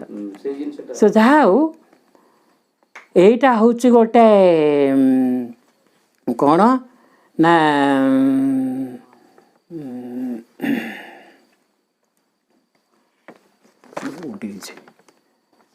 ଇଏ ହେଉଛି ଏକ ସ୍ପନ୍ଦନଶୀଳ ଅଭିବ୍ୟକ୍ତି। ଜଣେ କହିପାରେ ଯାହା ପ୍ରସାରିତ ଓ ସଙ୍କୁଚିତ ହେଉଛି। କେମିତି ଭାଇବ୍ରେସନଟା, ଯେମିତି ତୁମର ସେ ଯେଉଁ ଇଏଟା ଟେଲରିଂ ମେସିନ୍ ଚଳିଲା ବେଳକୁ ସେ ଏମିତି ହେଉଛି ନା, ଗୋଟେ ଟ୍ରାନ୍ସଭର୍ସ ସେ ଏମିତି ହେଇକିରି ଗତି କରୁଛି। ନୁହେଁ ଯେ ଖାଲି ଏମିତି ହେଇଗଲା, ଏକାଥରକେ ମାନେ ମୁଭ୍ କରିଗଲା। ନା, ସେଟା ସ୍ପନ୍ଦନଟା ହେଉଛି ଯେମିତି ମାନେ ଟୁ ଆଣ୍ଡ ଫ୍ରୋ ମୋସନ୍ ହେଇକି, ଯେମିତି ମାନେ ଗୋଟେ ଦୋଳନ। ଏଇଟା ଗୋଟେ ଦୋଳନ। ଦୋଳିଟା ଯେମିତି ଆଗକୁ ଯାଉଛି ପଛକୁ ଯାଉଛି, କିନ୍ତୁ ସେ ଗୋଟେ ଜାଗାରେ ନାହିଁ, ମୁଭ୍ କରୁଛି ଯେ କିନ୍ତୁ ଦୋଳନଶୀଳ ହେଇକି ମୁଭ୍ କରୁଛି। ଆଚ୍ଛା, ଏହା ହେଉଛି ଗୋଟେ ସ୍ପନ୍ଦନଶୀଳ ଅଭିବ୍ୟକ୍ତି ଜଣେ କହିପାରେ, ଯାହା ପ୍ରସାରିତ ଓ ସଙ୍କୁଚିତ ହେଉଛି, ପ୍ରସାରିତ ଓ ସଙ୍କୁଚିତ, ଏବଂ ପରେ ଏପରି ସମୟ ଆସିବ ଯେବେ ଏପରି ଏକ ପ୍ରସାରଣ ଘଟିବ। ଏଭଳି ଏକ ପ୍ରସାରଣ, ବର୍ତ୍ତମାନ ଏ ପ୍ରସାରଣଟା କ'ଣ କି ଧୀରେ ଧୀରେ କମି କମି ଯାଉଛି। ଗୋଟେ ଆଲୋକ, ଏଇଠି ଗୋଟେ ମୁଁ ବତି ଜଳେଇଲି, ସେ ଆଲୋକର କ'ଣ ସ୍ପନ୍ଦନ ନାହିଁ, କିନ୍ତୁ ସେ ଆଲୋକଟା କ'ଣ ତୁମ ଗାଁ ପର୍ଯ୍ୟନ୍ତ ପହଞ୍ଚୁଛି? ତାର ମଧ୍ୟ ଗୋଟେ ସୀମା ଅଛି। ଧୀରେ ଧୀରେ ଧୀରେ ଧୀରେ ଧୀରେ ଧୀରେ ତାର ଇଣ୍ଟେନ୍ସିଟିଟା କମିକିରି ଗୋଟେ ଜାଗାରେ ନିଷ୍ପ୍ରଭ ହେଇଯାଉଛି। କିନ୍ତୁ ଚିନ୍ତା କରାଯାଉ ଆହୁରି ଏକ ସ୍ପନ୍ଦନ ଯେଉଁଟା କମିବ ନାହିଁ। ଏବେ ମାନେ ଯିଏ ସ୍ପନ୍ଦନଟା ସୃଷ୍ଟି କରୁଛି ତା ଉପରେ ନିର୍ଭର କରୁଛି। ଓ ମୁଁ ଜାଗାରେ ଗୋଟେ ପାଣି ଛାଡ଼ୁଛି, ମୁଁ ଚାହିଁଲେ ଗୋଟେ ହାଇ ପ୍ରେସରରେ ଛାଡ଼ିପାରିବି, ଚାହିଁଲେ ପ୍ରେସରଟାକୁ କମେଇ ଦେଇପାରିବି ଏବଂ ଟିକିଏ ଛାଡ଼ି ଦେଇକି ବନ୍ଦ କରିଦେଲି, ଓ ସେ ସବୁ କଥାଟା ମୋ ଉପରେ ନିର୍ଭର କରୁଛି। ତ ବର୍ତ୍ତମାନ ଚିନ୍ତା କରାଯାଉ, ଏପରି ଏକ ସମୟ ଆସିବ ଯେବେ ଏପରି ଏକ ପ୍ରସାରଣ, ଏଇଟା ତ ସେ ନିଜେ ବିନ୍ଦୁ ହେଇକି ନିଜକୁ ପ୍ରସାରିତ କରେ, ସୃଷ୍ଟି ଏକ ପ୍ରସାରଣ ବୋଲି କୁହାଗଲା। ଏଭଳି ଏକ ପ୍ରସାରଣ ସେ ବି ମୋ ଭିତରେ। ଆଚ୍ଛା, ତୁମ ପିଲାଦିନେ ତ କେଜି କି 1.5 କେଜି ଥିଲୁ, ଆଉ ବର୍ତ୍ତମାନ 60 କେଜି 70 କେଜି 80 କେଜି କେମିତି ହେଲା? ବୃଦ୍ଧି ହେଇଛି, ପ୍ରସାରିତ ହେଇଛି ଏବଂ ବଢ଼ିଛି ସବୁ କଥାଟା। ଆଚ୍ଛା, ଏମିତି ଗୋଟେ ପ୍ରସାରଣ କଥା ଚିନ୍ତା କରାଯାଉ, ଯାହା ଏପରି ଏକ ପ୍ରସାରଣ, ତାରଲ୍ୟ, ଏଭଳି ଏକ ନମନୀୟତା, ଏଭଳି ଏକ ପରିବର୍ତ୍ତନଗତ ସାମର୍ଥ୍ୟ ଆସିବ, ଫଳରେ ତାହାର ଆଉ ପୁନଃ ନିଗୃହୀତ ହୋଇ ନୂତନ ରୂପ ଗ୍ରହଣର ଆବଶ୍ୟକତା ରହିବ ନାହିଁ। ତାମାନେ ମୁଁ ଦିନକୁ ଦିନ ବାର୍ଥ ଗ୍ରୋଥ ଡିକେ ଡେଥ୍ ପୁଣି ଅଛି ନା, ବଢ଼ିଲି ଗୋଟେ ସ୍ତର ପରେ କ'ଣ ସବୁ ଖାଇଲି, କ'ଣ ସବୁ କୁକର୍ମ କଲି, ମୋ ଶରୀର ଭିତରେ ବିଷ ସୃଷ୍ଟି ହେଲା, ଜାରଣ ହେଲା, ଧୀରେ ଧୀରେ ପୁଣି ଯୌବନ ପଳେଇଲା, ସବୁ ଜିନିଷ ବିଗଳିତ ହେଇଗଲା, ନଖ କେଶ ସବୁ ଜିନିଷର ବିକୃତି ହେଲା, ବିଗଳିତ ହେଲା, ଶେଷରେ ମୃତ୍ୟୁବରଣ କଲି। ମା ସେ କଥାଟା କହୁନାହାନ୍ତି। ମନେ କରାଯାଉ ଯେ ତାର ଏମିତି ଗୋଟେ କ୍ରମିକ ପ୍ରସାରଣ ଏମିତି ହେବ ଯେ ସିଏ ଆଉ ନିଗୃହୀତ ହେଇଯିବ, ମାନେ ପୁଣି ଗ୍ରସିତ ହେଇଗଲା। ଯେମିତି ବୁଢ଼ିଆଣୀ ଜାଲ କଥା କହୁଥିଲେ, ବୁଢ଼ିଆଣୀ ପୁଣି ଚାହିଁଲେ ତାର ଜାଲଟାକୁ ଭିତରକୁ ଗର୍ଭକୁ ଟାଣି ନେବ। ମୋ ଗର୍ଭରୁ ସବୁ ବାହାର କରିଛି, ପୁଣି ମୋ ଗର୍ଭ ଭିତରକୁ ସବୁ ଟାଣିନେଲି ମାନେ ସବୁ ପ୍ରଳୟ ହେଇଗଲା। ନିଗୃହୀତ ହେଇଗଲା ମାନେ ଭିତରକୁ ପଳେଇଲା। ଆଚ୍ଛା, ନିଗ୍ରହ ହେଲା ମାନେ ନିଗୃହୀତ ହେଇଗଲା, ମାନେ ମୁଁ ମୋ ଭିତରକୁ ସବୁ ଟାଣିନେଲି, ସେଇଟା ହେଉଛି ପ୍ରଳୟ। ଆଚ୍ଛା, ମନେକର ସେମିତି ଆଉ ହେବ ନାହିଁ। ଆଉ ଭଗବାନ ଯେମିତି କହିଲେ ପ୍ରଳୟ କାହିଁକି ହେଉଛି? ଯେତେବେଳେ ଭଗବତୀ ଇଚ୍ଛା ବିରୁଦ୍ଧରେ ସବୁ କଥାଟା ଯାଉଛି, ସେତେବେଳେ ପ୍ରଳୟ ହେଇଯାଉଛି। ସେ ତାଙ୍କ ଇଚ୍ଛାରେ ପୁଣି ସୃଷ୍ଟି ଦେଖିଲେ ଯେ ଇଏ ଆଉ ହେବନି, ଏ ପୂର୍ଣ୍ଣାଙ୍ଗ ରୂପ ଆଉ ହେଇପାରିବନି, ଏ ପୁରୁଣା ଘରଟାକୁ ଭାଙ୍ଗିକିରି ନୂଆ ଘର କର। ତାମାନେ ଆଉ ଗୋଟେ ନୂଆ ପ୍ରକାର ଜୀବ, ସେତେବେଳେ ଆମର ମୃତ୍ୟୁ ହେଉଛି, ପୁଣି ଆଉ ଜାଗାରେ ଆମେ ପୁନର୍ଜନ୍ମ ଗ୍ରହଣ କରୁଛେ। ଏ ପୁନଃ ପୌନିକତା ଚାଲିଛି। ପୁନରପି ଜନମମ୍ ପୁନରପି ମରଣମ୍ ପୁନରପି ଜନନୀ ଜଠରେ ଶୟନମ୍। ଆଚ୍ଛା, କିନ୍ତୁ ଧରାଯାଉ ଏଇ ଯେଉଁ ଅନ୍ତ କଥା କହୁଛନ୍ତି, ଗୋଟେ ତ ପ୍ରଳୟ ହେଇଗଲା, ଗୋଟେ ଅନ୍ତ, ଆଉ ଗୋଟେ ପ୍ରକାର ଅନ୍ତ ଅଛି ଯେଉଁ କଥା ଆଗରୁ କହିଥିଲେ ଯେ ସେଟା ପୁନଃ ନିଗୃହୀତ ହୋଇ ନୂତନ ରୂପ ଗ୍ରହଣର ଆବଶ୍ୟକତା ଆଉ ରହିବନି। ଯେ ସେ ମରିବ ପୁଣି ଆଉ ଥରେ ଜନ୍ମ ହେବ, ଏ କଥାଟା ଆଉ ଆବଶ୍ୟକତା ପଡ଼ିବନି। ସେ ଗୋଟେ ଜନ୍ମରେ ତାର କ୍ରମିକ ରୂପାନ୍ତର ଘଟିକିରି ସେ ଦିବ୍ୟମାନବରେ ପରିଣତ ହେବ। ମାନେ ଏମିତି ଗୋଟେ ସମମଧ୍ୟ, ଇଏ ଗୋଟେ ଭିନ୍ନ ପ୍ରକାର ଅନ୍ତ ହେଲା। ଏଇ ପରିଣତଟା ଗୋଟେ ସୁପରିଣତି, ଏଟା ଗୋଟେ କୁପରିଣତି ନୁହେଁ। ଆଚ୍ଛା, କିନ୍ତୁ ଏଟାକୁ ଆମେ କ'ଣ କହିବା, କି ଭାଷାରେ କହିବା? ଏକ ପ୍ରଗତିଶୀଳ ରୂପାନ୍ତର ହୋଇ ଚାଲିବ। ତେଣୁ ଆମର ଏ ଯୋଗ ହେଉଛି, ଆମର ଶିକ୍ଷା ବି ହେଉଛି ଗୋଟେ ପ୍ରଗତିଶୀଳ ପରିପୂର୍ଣ୍ଣତା। ମୁଁ ଜଣେ ଗୁହ୍ୟବାଦୀଙ୍କଠୁ ଜାଣେ ଏହା ହେଉଛି ସପ୍ତମ ବିଶ୍ୱ ସୃଷ୍ଟି। ଏଇଟା ଭାଗବତରେ ଅଛି, ଏଇଟା 7th କ୍ରିଏସନ୍। 6 ଥର ପ୍ରଳୟ ହେଇଯାଇଛି, ଆଇସେଜ୍ ଆସିଯାଇଛି। ଅତୀତରେ 6 ଥର ପ୍ରଳୟ ଘଟିଛି, ଏଇଟା ସପ୍ତମ ସୃଷ୍ଟି। ଏଇଟା ନିଜେ ଆତ୍ମସାତ ନ ହୋଇ, ଯେତେବେଳେ ପ୍ରଳୟ ହେଉଛି ସେ ଆତ୍ମସାତ ମାନେ ନିଜ ଭିତରକୁ ଟାଣି ନେଉଛନ୍ତି।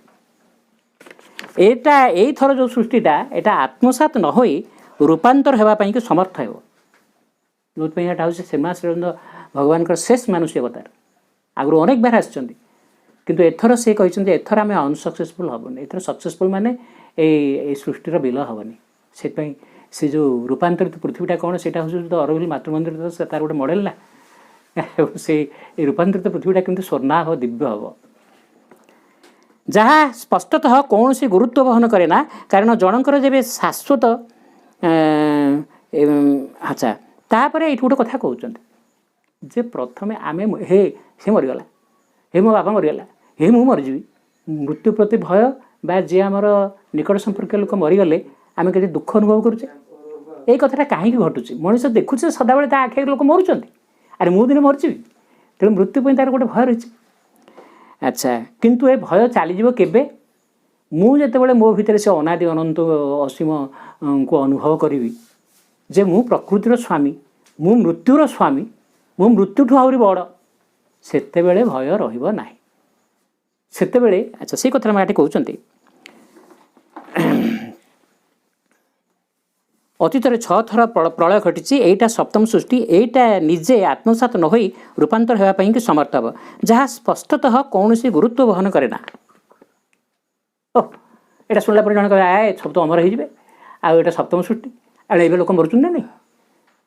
अच्छा तेरे मायाटी कहते जहाँ स्पष्टतः कौन गुरुत्व वहन करे ना कारण जनकर जेते शाश्वत चेतना जागी उठे यह एपरी हो बा सेपरी हेउ किछि जायस नहीं केवल सीमित मानुषी चेतन यही प्रकार आत्माभिमान यही आवश्यकता अच्छी जार मृत्यु नहीं कारण अंतर जहाँ को कह जापे आनंदर स्मृति अच्छी मु अमर हेबी सब जिन अमर हो मु दीर्घायु हो हेबी कि तुम से जन को आशीर्वाद कले जन कहे दीर्घायु भव आयुष्मान भव कहूँ कहीं ना ता भितर गोटे आनंदर बोध अच्छी चैत्य पुरुष भितर गोटे अमरत्वर सी हूँ जोड़ा सी हूँ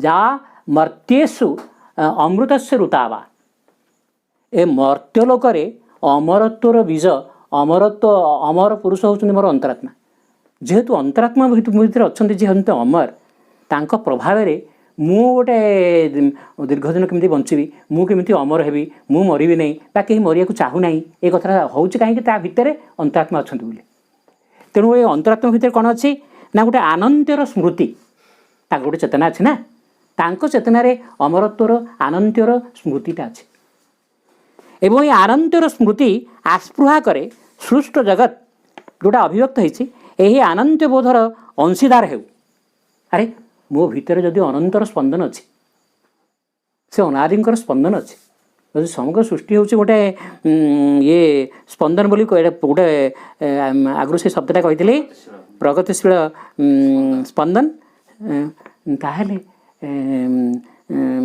यही स्मृति ये आनंद जे सब जिन से आनंद बोधर अंशीदार हो जो मृत्यु अच्छी मो मन मो प्राण मो शरीर रे मो भितर जे अमर पुरुष अच्छा अरे सी अमृत पान करुँच सब विष खाऊँ ये टे से अमृत चाटू ये टे से अमृत पान करू मोर भितर जो अन्य सत्ता मैंने से तार अंशीदार हूँ से गोटे सावित्री महाकाव्य गोटे धाड़ी अच्छी imperfect is the joy not sad by all मनकर मु गोटे अहेतुक आनंद पाई सेटा यथेष्ट हेनी मुझे से आनंदटा अन्य मानक चखई दे पारि सेटा परफेक्ट है मु समस्त को से महाप्रसाद चखैली अच्छी एवं आनंदर स्मृति आस्पृहा करे सृष्ट जगत अभिव्यक्त जगतर ये आनंद बोधर अंशीदार हो समस्ते एटारे अंशग्रहण करतु किंतु ये आनंद बोध माँ के गोटे गहर मैंने कि गोटे गभीरता आड़ को नौ आनंद बोधटा तो मनरे ना से चैत्य पुरुष पाखे अच्छी तेणु सी जे आम भितर जे भद्र एगुड़ाक सब होती बणुआ हाथी सी मणुआ हाथी ये गुड़ाक होती कला हाथी सी धला हाथी ये गुड़ाक असुर सब सी अमृतपान कर देवता देवशिशु। अच्छा ये किंतु आम जी जी अंतरात्मार निकटवर्ती हवा पाखे समर्पित हवा स्मरण करवा आड़ को उन्मुख हवा तांकर अनुगामी हवा किंतु ये आनंद बोध जदि सक्रिय और उपस्थित रहे सदाबले जदि से साइकिक फ्रंट रहिले आउ से आनंद बोध मो आड़ को माड़ी आसला एवं मो भितर से स्मृति जागरूक होकर रहा आम शोक करूँ ना अरे ये उठी पड़ेगा अशोकटी तेबे जाके शोकटा जीव आउ शोक कर मो बापा मरीगला कि मु मरीजी से अमुक होती वर्ष पर मुझे बा ए स्काइला पड़ुचे आज कुकुड़ा फुकुड़ा जहाँ अच्छे अंचल मिलूँ सबुड़ाक आनिक आज सब शेष करदे ये माने शोक रही जेपरी छिंडी जाइथिबा पोशाक को फोपाड़ी देवारे शोक करूना माने मोर जदि से आनंद बोध से अमर पुरुष सहित युक्तता होती आग से अंतर जो परिपूर्णता मो भितर अच्छी अंतर मो भितर जो देवता अच्छी यही शरीर भितर जे शरीर मंदिर भितर जो देवता अच्छा सहित जदि मोर मिलन हो गला मु भावी जे मुझे देवता ये बाहरटा हूँ मोर पोशाक छिंडी जाइए पोशाक यहीटा को फोपाड़ी देले कि जास नहीं नुआ पोषाटे पिंधि जोटा कि गीतार से वासांसी जीर्णानि यथा विहाय नवानि गृह्णान्ति नरोपराणि एटा से अर्जुन को कहले तू कहू मो अजा मोर जीव हाँ मो ये गुरु मो बंधु बांधव मो शला कि एगुड़ाक बाहर पोशाक मुझे अंतर से आनंद बोध जदि मो भर सक्रिय उपस्थित रही क्षण मात्र भूलि नहीं आमे शोक करूँ ना जेपरी छिंडी जाइए पोशाक को फोपाड़ी देवार शोक करूँ आमे ताहा सह आसक्त थी पारू तथापि आमे शोक करूँ यह ठीक यह भली जदि बा जगत अंतर्हित है जदि बा जगत प्रलय हो चलीगला मु अमर मो आत्मा मु आउ गोटे विश्व सृष्टि करदेवी विश्वामित्र जमी कहले तू ये जो बोले तो गोटे स्वर्ग तैयारी करदेवी ये किंतु जदि बा जगत अंतर्हित है यार अर्थ है से तार कार्य संपूर्ण कर अरे ताकू जो तैयारी करदेली तैयारी करी से कम तार सरीगला आउ गोटे तैयारी करी ओहो यही चंद्रयानटा गलानी असफल है पहुँच पारानी आउ गोटे चंद्रयान करी ताकू जो करी से काम कला तथापि यार अर्थ है से तार कार्य संपूर्ण करिछि से तार संभावनार अंतिम पर्यायर पहुँची एवं अन्य किसी आसे तार स्थान ग्रहण करू एटा चले जाऊ आउ गोटे आसू आउ गोटे मो स्वेच्छा आउ गोटे नूतन शरीर ग्रहण करी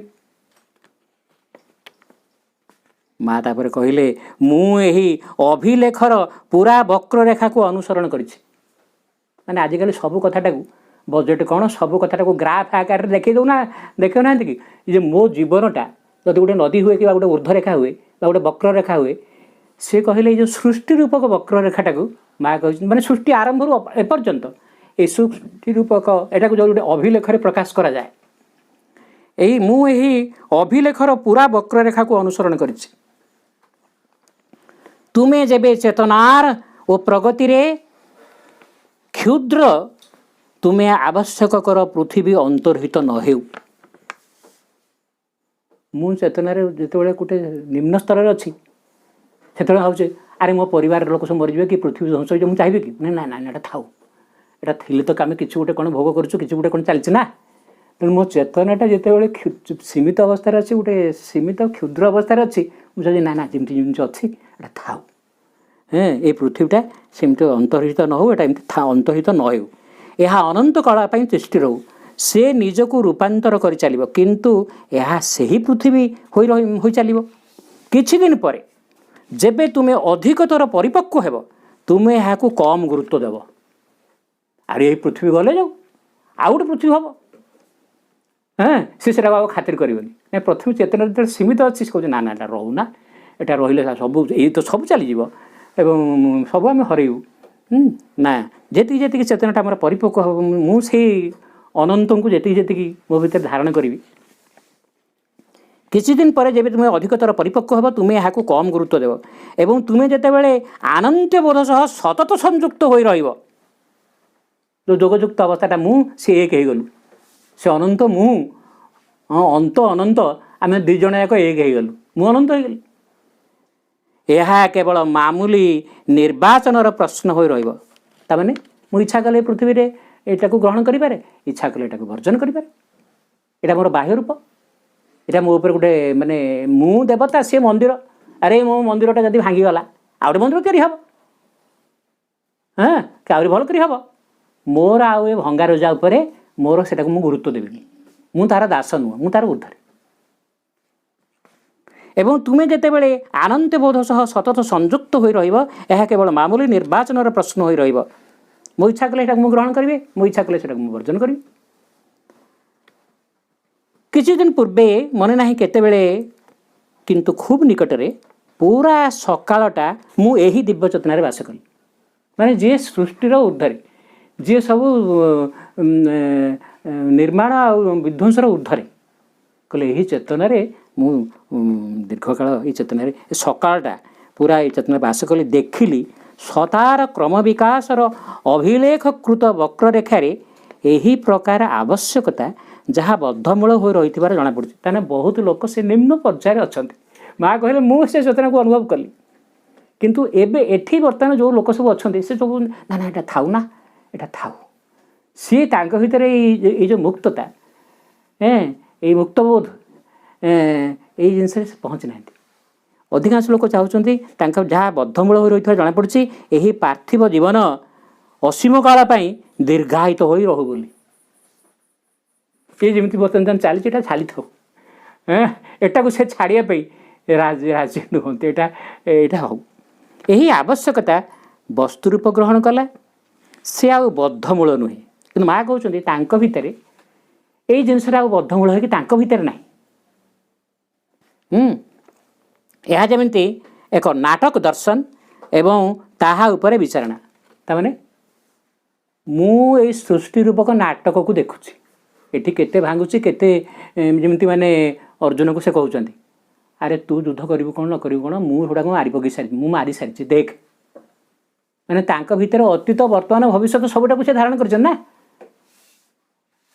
ତେଣୁ ମାନେ ଏଇ ସୃଷ୍ଟିଟା, ଏ ସୃଷ୍ଟ ଜଗତ, ଏ ସୃଷ୍ଟ ବିଶ୍ୱ, ଏଇଟା ଗୋଟେ ନାଟକ ମୋ ଆଗରେ। ମୁଁ ଏଇ ନାଟକଟାକୁ ଦେଖୁଛି ଏବଂ ସେ ନାଟକ ଉପରେ ମୁଁ ମୋର ଗୋଟେ ଅଭିମତ ଦେଇପାରେ, ହେ ଭଲ ହେଲା କି ଖରାପ ହେଲା କି ଅମୁକ ଜାଗାରେ ସେ ଭୁଲ କଲା କି ଠିକ୍ କଲା କି ଏମିତି।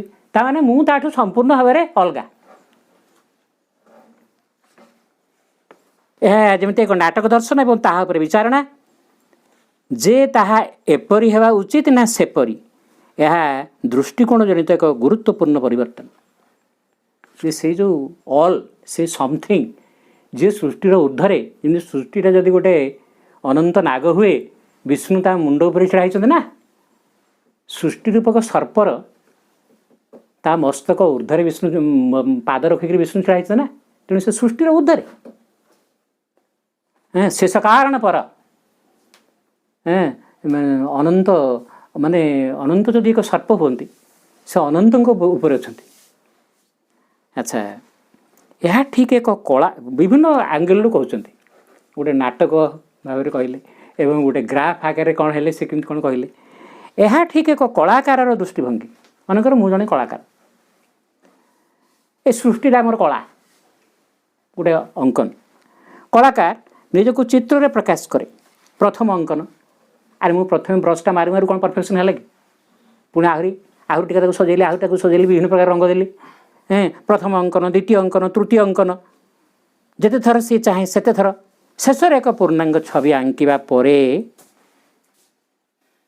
ସେମିତି କେତେ ପ୍ରକାର ଆଧାର ସୃଷ୍ଟି ହୋଇଛନ୍ତି। ଯେତେବେଳେ ମଣିଷ ସୃଷ୍ଟି ହେଲା, ବିଭିନ୍ନ ପ୍ରକାର ପଶୁଙ୍କ ଆଧାର ମଧ୍ୟ ଭଗବାନ ସୃଷ୍ଟି କଲେ, ମଣିଷ ଆଧାର ସୃଷ୍ଟି କଲେ। ଯେତେବେଳେ ଆତ୍ମା ପ୍ରବେଶ କଲେ ସେ କହିଲେ ହଁ ଏଇଟା ଠିକ୍, ମନୁଷ୍ୟ ଆଧାର ଭିତରେ ମୁଁ ବାସ କରିପାରିବି। ଇଏ ଠିକ୍ ସେମିତିକା କଳାକାର ବିଭିନ୍ନ ପ୍ରକାର ବ୍ରସ୍ ମାରିକି ସେ ବିଭିନ୍ନ ପ୍ରକାର କରିକି ବିଭିନ୍ନ ପ୍ରକାର କଲର୍ ଦେଇକରି first stroke, second stroke, third stroke, ଏମିତି କେତେ କରିକି ଗୋଟେ ପୂର୍ଣ୍ଣାଙ୍ଗ ଛବିଟା ପରଫେକ୍ଟ, ଏଇଟା ବହୁତ ଟ୍ରାଏଲ୍ ପରେ ଯାଇକି ହୁଏ ନା। ଯାହା ନବସୃଷ୍ଟିକୁ ତାଳ ଦେଇ ବର୍ଦ୍ଧିତ ହେବାରେ ଯଥେଷ୍ଟ ଗ୍ରହଣଶୀଳ। ଏ ପୂର୍ଣ୍ଣାଙ୍ଗ ଛବିଟା କ'ଣ ନା, ମୁଁ ୟା ପରେ ଯେତେ ଯାହା ସୃଷ୍ଟି କଲେ ବି ସେ ଏତେ ପ୍ଲାଷ୍ଟିକ୍, ଏତେ ନମନୀୟ ଯେ ସିଏ ଏତେ ମାନେ ମୁଁ ଏମିତି ଗୋଟେ ଜିନିଷକୁ ସୃଷ୍ଟି କଲି ଯେଉଁଟାକି ଅତିମାନବ। ସିଏ ଚାହିଁଲେ ନିଜକୁ ଛୋଟ କରିଦେଇପାରିବ, ସିଏ ଚାହିଁଲେ ନିଜକୁ ବଡ଼ କରିଦେଇପାରିବ। ସିଏ ଚାହିଁଲେ ନିଜକୁ ଓଜନିଆ କରିପାରିବ, ସିଏ ଚାହିଁଲେ ନିଜକୁ ହାଲୁକା କରିଦେଇପାରିବ। ତାକୁ ଯଦି କିଏ ଗୋଟେ ଗୁଳି ମାରେ, ସେ ଗୁଳିଟା ତା ଦେହରେ ପଶିଯିବ, ତାର କିଛି ହେବନି, ପଶିକି ବାହାରି ପଳାଇବ, ସିଏ ପୁଣି ତାର ଦେହ ଯେମିତି ସେମିତି କରିପାରିବ। ଇଏ ଅଦ୍ଭୁତ। ସେମିତି କହିଲେ ଯେ ଏଭଳି ଗୋଟେ, ସେମିତି ଭଗବାନ ଏଇ ଚିତ୍ର କଳା କଥା କହିଲେ, ସେମିତି ଯେଉଁ ସୃଷ୍ଟିଟାକୁ ମଧ୍ୟ ଯଦି ସେମିତି ଗୋଟେ କଳା ହିସାବରେ ଏମିତି ଗୋଟେ ଆଧାର ସୃଷ୍ଟି କରିବେ ଯାହା ନବସୃଷ୍ଟିକୁ ତାଳ ଦେଇ ବର୍ଦ୍ଧିତ ହେବାରେ ଯଥେଷ୍ଟ ଗ୍ରହଣଶୀଳ, ଯାହା ପାଇଁ ତାର ଆଉ ବିଘଟନ ବା ତାକୁ ଭାଙ୍ଗିବା ବା ତାର ବିସୃଜନ ଦରକାର ନାହିଁ। ତାର ମାନେ ତାର ବିଘଟ ମାନେ ତାକୁ ଆଉ ତାର ପ୍ରଳୟ ବା ତାର ବିନାଶ, ତାର ଅନ୍ତ ଦରକାର ହେବନି। ସେ ନିତ୍ୟ ପ୍ରଗତିଶୀଳ ଧାରାରେ ଯିବ, କେବଳ ଚେତନାରେ ନୁହେଁ, ତାର ଆଧାରରେ, ତାର ଅଭିବ୍ୟକ୍ତିରେ। ଫଳତଃ ତାକୁ ଆଉ ଭାଙ୍ଗିବା ବା ଲିଭାଇବାର ଆବଶ୍ୟକତା ପଡ଼ିବନି, ବା ମିଳାଇ ଗୋଳାଇ ଏସବୁକୁ ପୁଣି ଥରେ ଜନ୍ମ ଦେବାକୁ ପଡ଼ିବନି। ଏତୁ ଟିକେ ସେତୁ ଟିକେ ମିଶେଇ ମାସିକିରି ଯେ ଆଉ କ'ଣ କରିଦେବି ତାହା ନୁହଁ। ବିଷୟଟି ଏହାଠାରୁ ଆଉ ଅଧିକ କିଛି ନୁହେଁ। ମୁଁ ଯେପରି କହିଲି ଏହା ଏକ ବାଛିବାର ବିଷୟ। ସର୍ବୋପରି ଅଭିବ୍ୟକ୍ତି ହେଉଛି ଆନନ୍ଦର, ପୁଣି କଥାଟା କହିଲେ, ସେ ସ୍ପନ୍ଦନ କଥା କହିଥିଲେ, ଆଗରୁ କହିଥିଲେ ସ୍ପନ୍ଦନ କଥା, ଗୋଟେ ପ୍ରଗତିଶୀଳ ସ୍ପନ୍ଦନ। ବର୍ତ୍ତମାନ ଗୋଟେ ଅନ୍ୟ ଭାଷାରେ ପୁଣି କହୁଛନ୍ତି ଏ ସୃଷ୍ଟିଟା କ'ଣ? ଆନନ୍ଦର ରୂପ ପରିଗ୍ରହଣ। ଭଗବାନ ହେଲେ ସଚିଦାନନ୍ଦ, ଆନନ୍ଦମୟ, ଆନନ୍ଦର ସବୁ ସୃଷ୍ଟି କରିଛନ୍ତି ନା। ଆନନ୍ଦର ସବୁ ସୃଷ୍ଟି, ଆନନ୍ଦରେ ସ୍ଥିତି, ଆନନ୍ଦରେ ଲୟ, ଆନନ୍ଦ ସବୁ ରୂପ ଗ୍ରହଣ କରିଛି। ମନେକର ତୁମେ ବଞ୍ଚିଛ, ଏ ଆଧାରଟା ଗୋଟେ ପାତ୍ର, ଟିକେ କ'ଣ ଆନନ୍ଦ ପାଉଛ ବୋଲି ବଞ୍ଚିଛ ନା। ଯେତେବେଳେ ଆନନ୍ଦ ବୋଲି ଜିନିଷ କିଛି ପାଇବ ନାହିଁ, ସେତେବେଳେ ସେ ମୃତ୍ୟୁକୁ ଆବାହନ କରିବ। ମୋର ଆଉ ଜୀବନଟା ରଖି କିଛି ଲାଭ ନାହିଁ। ଏ ଜୀବନରୁ ଆନନ୍ଦ ହିଁ ତୁମକୁ ଧରି ରଖିଛି। ପ୍ରତ୍ୟେକ ଲୋକ ହେଉଛି ଗୋଟେ ପାତ୍ର। ସେ ଆନନ୍ଦ ବା ସେ ଅମୃତକୁ କେତେ ଧରିଛୁ, ସେ ଅନୁଯାୟୀ ମୋ ଭିତରେ ଯଦି ସବୁବେଳେ ଖୁସି ଅଛି, ମୋ ସ୍ୱାସ୍ଥ୍ୟଟା ଠିକ୍ ରହିବ। ଭିତରେ ଯଦି ବିଭିନ୍ନ ପ୍ରକାର ଚିନ୍ତା, ଦୁଶ୍ଚିନ୍ତା, ବିଭିନ୍ନ ପ୍ରକାର ଚିନ୍ତାର ଭାର ଅଛି, ସେ ଚିନ୍ତା ଖାଏ ଲୁଣ ଖାଏ ହାଣ୍ଡି, ଚିନ୍ତା ଖାଏ ଗଣ୍ଡି ବୋଲି କୁହନ୍ତି। ସେ ଦିନକୁ ଦିନ ଜାରିତ ହେଇଯିବ। ତ ଏଇ ସୃଷ୍ଟିଟା କ'ଣ? ସେ ଆଉ ଗୋଟେ ପରିଭାଷାରେ କହିଲେ ଆନନ୍ଦର ରୂପ ଗ୍ରହଣ। ଆନନ୍ଦ ସବୁ ରୂପ ଗ୍ରହଣ କରିଛି। ତ ଯେତିକି ସେ ମହାନନ୍ଦ, ପୂର୍ଣ୍ଣାନନ୍ଦ, ଦିବ୍ୟାନନ୍ଦଙ୍କ ସହିତ ମୁଁ ଯେତିକି ଯୁକ୍ତ ହେବି, ସେତିକି ସେଇ ଆନନ୍ଦର ପ୍ରବାହ ମୋ ଭିତରୁ ଯେତେବେଳେ ପ୍ରବାହିତ ହୋଇ ଆସିବ, ସବୁ ମୋ ଭିତରେ ଠୁଳ ହେବ। ବା ସେ ଆନନ୍ଦ ଏକ ଚେତନା, ଆନନ୍ଦ ଏକ ଶକ୍ତି। ସିଏ ଯେତେବେଳେ ମୋ ଭିତରେ, ସିଏ ମୋ ରୂପଟାକୁ, ମୋର ଶରୀରଟାକୁ ତିଆରି କରିବ, ୟାର କ୍ଷୟ ହେବାର ସେ ତ ଅମୃତପାନ କରିଛି, ନିଜେ ଅମୃତମୟ, ଯାହା ଅମୃତମୟ ତାହା ଅମର। ଆନନ୍ଦ କିମ୍ବା ଆଗ୍ରହ ବା ଆଚ୍ଛା ଯାହା ଗଠିତ ହେଲା, ଥରେ ଯଦି ସେହି ରୂପ ଯଥେଷ୍ଟ ନମନୀୟ ହୋଇପାରିଲା, ଇଏ ହେଉଛି ଯେ ନୂତନ ଶରୀରର ଗୋଟେ ଫିଚର ହେଉଛି ପ୍ଲାଷ୍ଟିସିଟି। ଇଲାଷ୍ଟିସିଟି ମାନେ ପ୍ଲାଷ୍ଟିସିଟି ମାନେ ସିଏ ସବୁ ପ୍ରକାର ଜିନିଷକୁ ଗ୍ରହଣ କରିବା ପାଇଁ ଯୋଗ୍ୟ, ତାର ଗୋଟେ ନମନୀୟତା ଅଛି। ଆଚ୍ଛା, ଯଥେଷ୍ଟ ଗ୍ରହଣଶୀଳ ଯଦି ହେଲା, ମନେକର ଏମିତି ଗୋଟେ ଶରୀର ତିଆରି ହେଲା, ତାହା ଯଥେଷ୍ଟ, ଓହୋ ଆମେ ଆସିଲା ପରେ ଆମେ ଉଠି ପାରିଲେନି, କ'ଣ ନା ଆମର ଏଇଟା ସବୁ ଇଏ ହେଇଗଲାଣି ନା, ରିଜିଡ଼ ହେଇଗଲାଣି ନା, ଆମର ସବୁ କଠିନ ହେଇଗଲାଣି, ଆଉ ଫ୍ଲେକ୍ସିବୁଲ୍ ନୁହଁ, ନମନୀୟ ନୁହଁ। ଛୋଟ ପିଲା ସିଏ ଫଟଫଟ ତାର ସବୁ ଅଙ୍ଗ ପ୍ରତ୍ୟଙ୍ଗ ଗୁଡ଼ାକ, ଗଣ୍ଠି ଫଣ୍ଠି ଗୁଡ଼ାକ ସବୁ ତାର ସବୁ ମସଲ୍ସ ସବୁ ନମନୀୟ ଅଛି। ତେଣୁ ମନେ କରାଯାଉ ଏମିତି ଗୋଟେ ଶରୀର ତିଆରି ହେବ ଯାହା ଯଥେଷ୍ଟ ନମନୀୟ ହୋଇପାରିଲା, ଯଥେଷ୍ଟ ଗ୍ରହଣଶୀଳ ହୋଇପାରିଲା, ଖାପ ଖୁଆଇ ଚଳିଲା ଭଳି ହେଲା, ଯଥେଷ୍ଟ ବିଶାଳ ହେଲା, ଯେପରିକି ନୂତନ ଶକ୍ତିରେ ଆଜି ଯାହା ଅଭିବ୍ୟକ୍ତ ହେଉଛି। ମାନେ ବର୍ତ୍ତମାନ ଆମ ଯେଉଁ ଅତିମାନସ ଆସୁଛି, ଅତିମାନସ ଅବତରଣ କରିସାରିଛି। ତେଣୁ ମନରୁ ଅତିମାନସ ଭିତରେ ମଧ୍ୟ ମଧ୍ୟବର୍ତ୍ତୀ ବହୁତ ସ୍ତର ଅଛି। ସେ ଶକ୍ତିର ପ୍ରବାହର ଗୋଟେ ଚାପ ଅଛି ନା, ତାର ସ୍ପନ୍ଦନଟା ପ୍ରତ୍ୟେକ, ଏଇ ସ୍ପନ୍ଦନର ମଧ୍ୟ ଗୋଟେ ଚାପ ଅଛି ନା, ତାକୁ ଗ୍ରହଣ କରିପାରିଲା ଭଳି ନହେଲେ ଜଣଙ୍କର ହାର୍ଟ ଫେଲ୍ କ'ଣ ହେଉଛି? ତା ଭିତରେ ଗୋଟେ ପ୍ରେସରରେ ବ୍ଲଡ଼ଟା ଯାଉଛି। ଯେତେବେଳେ ଭିତରେ ରକ୍ତ ଅପରିଷ୍କାର ହେଲେ ସେ ନଳୀ ଗୁଡ଼ାକ ସବୁ ଜାମ୍ ହେଇଯିବ। ଆଚ୍ଛା, ପ୍ରେସର ଏଇଠୁ ପମ୍ପ ହେଇଗଲା, ସେ ପ୍ରେସରଟାକୁ ସମ୍ଭାଳି ପାରିଲାନି, ରପ୍ଚର ହେଇଗଲା ମାନେ ତାର ମାନେ ଫାଟିକିରି ଯେଉଁ ବ୍ରେନ୍ ସେଲ୍ ଗୁଡ଼ାକ ସିଏ ବି ନଷ୍ଟ ହେଇଗଲା। ଫଳରେ ପାରାଲିସିସ୍ ହେଇଗଲା, ମୃତ୍ୟୁ ହେଇଗଲା। ହାର୍ଟ ଫେଲ୍ କରୁଛୁ ତ ସେଥିପାଇଁ ନା। ଆଚ୍ଛା, ସେ ଯାହା ହଉ କି ତ ଏଠି ଯଦି ସେମିତି ଯଦି ଏଇଟା ବିଶାଳ ହେଲା, ଯେପରିକି ନୂତନ ଶକ୍ତିରେ ଯାହା ଅଭିବ୍ୟକ୍ତ ହେଉଛି ତାର ଇଚ୍ଛା ଅନୁଯାୟୀ ରୂପ ଗ୍ରହଣ କରିପାରିଲା, ତାହେଲେ ସବୁ କିଛିକୁ ଆଉ ଭାଙ୍ଗିରୁଜି ପୁଣି ଥରେ ତିଆରି କରିବାକୁ ପଡ଼ିବ ନାହିଁ। ତେବେ ଯାଇକି ଶରୀରଟା ହେବ ଅମର। ଚେତନାର ଅମରତ୍ୱ ଗୋଟେ କଥା ଅଛି, ଶାରୀରିକ ଅମରତ୍ୱ ଯେଉଁଟା ଆମର ପୂର୍ଣ୍ଣାଙ୍ଗ ଯୋଗର ଲକ୍ଷ୍ୟ, ଶ୍ରୀନିବାସଙ୍କ ଯୋଗର ଲକ୍ଷ୍ୟ, ଯେଉଁ ନୂତନ ଶରୀର, ରୂପାନ୍ତର ଶରୀର, ଏହିଭଳି ଭାବରେ ଏଇଥିପାଇଁ କି ଶରୀର ଚର୍ଚ୍ଚା, କର୍ମ ସମର୍ପଣ ଏବଂ ପୂର୍ଣ୍ଣାଙ୍ଗ ଅଗ୍ରଗତି, ପୂର୍ଣ୍ଣାଙ୍ଗ ପ୍ରଗତି, ଏହାର ଆବଶ୍ୟକତା ଏଇଥିପାଇଁ ଅଛି। ଏଗୁଡ଼ାକ ଆମେ ନ କଲେ ଏମିତି ସବୁ ଜିନିଷ ଯେ ଆପେ ହେଇଯିବ ତାହା ନୁହଁ। ଆଚ୍ଛା, ଏହି ବକ୍ରରେଖା ସହ ଏଇ ଢଗ ମନେ ପଡ଼ୁଛି। ମା କହୁଛନ୍ତି ତାଙ୍କର ବି ସବୁ, ଆମେ ଯେମିତି ଗୋଟେ ଏମିତି ଭାଗବତରେ ଲେଖା ହେଇଛି, ଏମିତି ଭୁବନେଶ୍ୱରରେ ଲେଖା ହେଇଛି କି ଏମିତି ଗୋଟେ ମନେ ପଡ଼ିଯାଉଛି। ମା ସେମିତି ହେତେ କ'ଣ ଥିଲା ଯେ ଯାହାର ଜନ୍ମ ଅଛି ତାହାର ମୃତ୍ୟୁ ଅଛି, ଏଇଟା ତ ସମସ୍ତେ କୁହନ୍ତି। କ'ଣ ଏ ଜଗତ ଜନ୍ମ ହୋଇ ଦେବତା ହୋଇଲେ ମାନେ ଅଛି ଯେ ଯାହାର ଜନ୍ମ ଅଛି ତାହାର ମୃତ୍ୟୁ ଅଛି। ଏହା ସେହି ପୁରୁଣା ମାନସିକତା ଯାହା ଆଉ ସତ୍ୟ ନୁହେଁ। ଅତିମାନସ ଯୁଗରେ ଏଇ କଥାଟା ଆଗରୁ ଥିଲା ଯେ ଜନ୍ମ ଥିଲେ ମୃତ୍ୟୁ ଅଛି। ଭକ୍ତ ମଣ୍ଡଳେ ହୋଇ ଦେବତା ହୋଇଲେ ମରଇ ଭାଗବତରେ ଅଛି। କହିଲେ ବର୍ତ୍ତମାନ ଏଇଟା ଆଉ କାଏମ ନୁହଁ। ଏବେ ଯେଉଁ ରୂପାନ୍ତର ଯୋଗ ଆରମ୍ଭ ହେଇଗଲା, ଯେଉଁ କଥା ଯେଉଁ ପ୍ରସଙ୍ଗରେ ସବୁ ଆଲୋଚନା ଏପର୍ଯ୍ୟନ୍ତ ଗଲା, ଏହା ସେଇ ପୁରୁଣା ମାନସିକତା। ଏଇଭଳି କଥାକୁ କୋଟ୍ କରିବା ହେଉଛି ଗୋଟେ ପୁରୁଣା ମାନସିକତା, ଆଉ ସତ୍ୟ ନୁହେଁ। ଅତିମାନସ ଶକ୍ତି ଆସିଗଲା ପରେ ଏଇଟା ଆଉ ସତ୍ୟ ନୁହେଁ। କାହିଁ ଆଉ ସେ ଯେଉଁ ମାନେ ଜନ୍ମ ହେଲା ମଲା ମାନେ ପୁରୁଣା ଘରଟାକୁ ଭାଙ୍ଗି ଦିଆଗଲା ନା, ସେ ଅଗ୍ରଗତି କରିପାରିଲାନି। ଚେତନା ଅନୁଯାୟୀ ଶରୀରର ଅଗ୍ରଗତି ହେଇପାରିଲାନି। ଆଶୟଗତ ବା ଅନ୍ତର୍ଜ୍ଞାନ ଦୃଷ୍ଟିରୁ ଯାହା ଆଗ୍ରହଦାୟକ ତାହା ହେଲା ଏହି ସମସ୍ୟା ଧୀରେ ଧୀରେ କୋହଳ ହେବାକୁ ଲାଗିଲାଣି। ଜନ୍ମଗ୍ରହଣ କଲେ ମୃତ୍ୟୁ ସୁନିଶ୍ଚିତ, ଏଇ ନିୟମଟା ବର୍ତ୍ତମାନ କୋହଳ ହେଇଗଲାଣି। ଇଏ ଆଉ ସେ ମାନେ ଆଉ ତା ପୂର୍ବ ଅବସ୍ଥାରେ ନାହିଁ।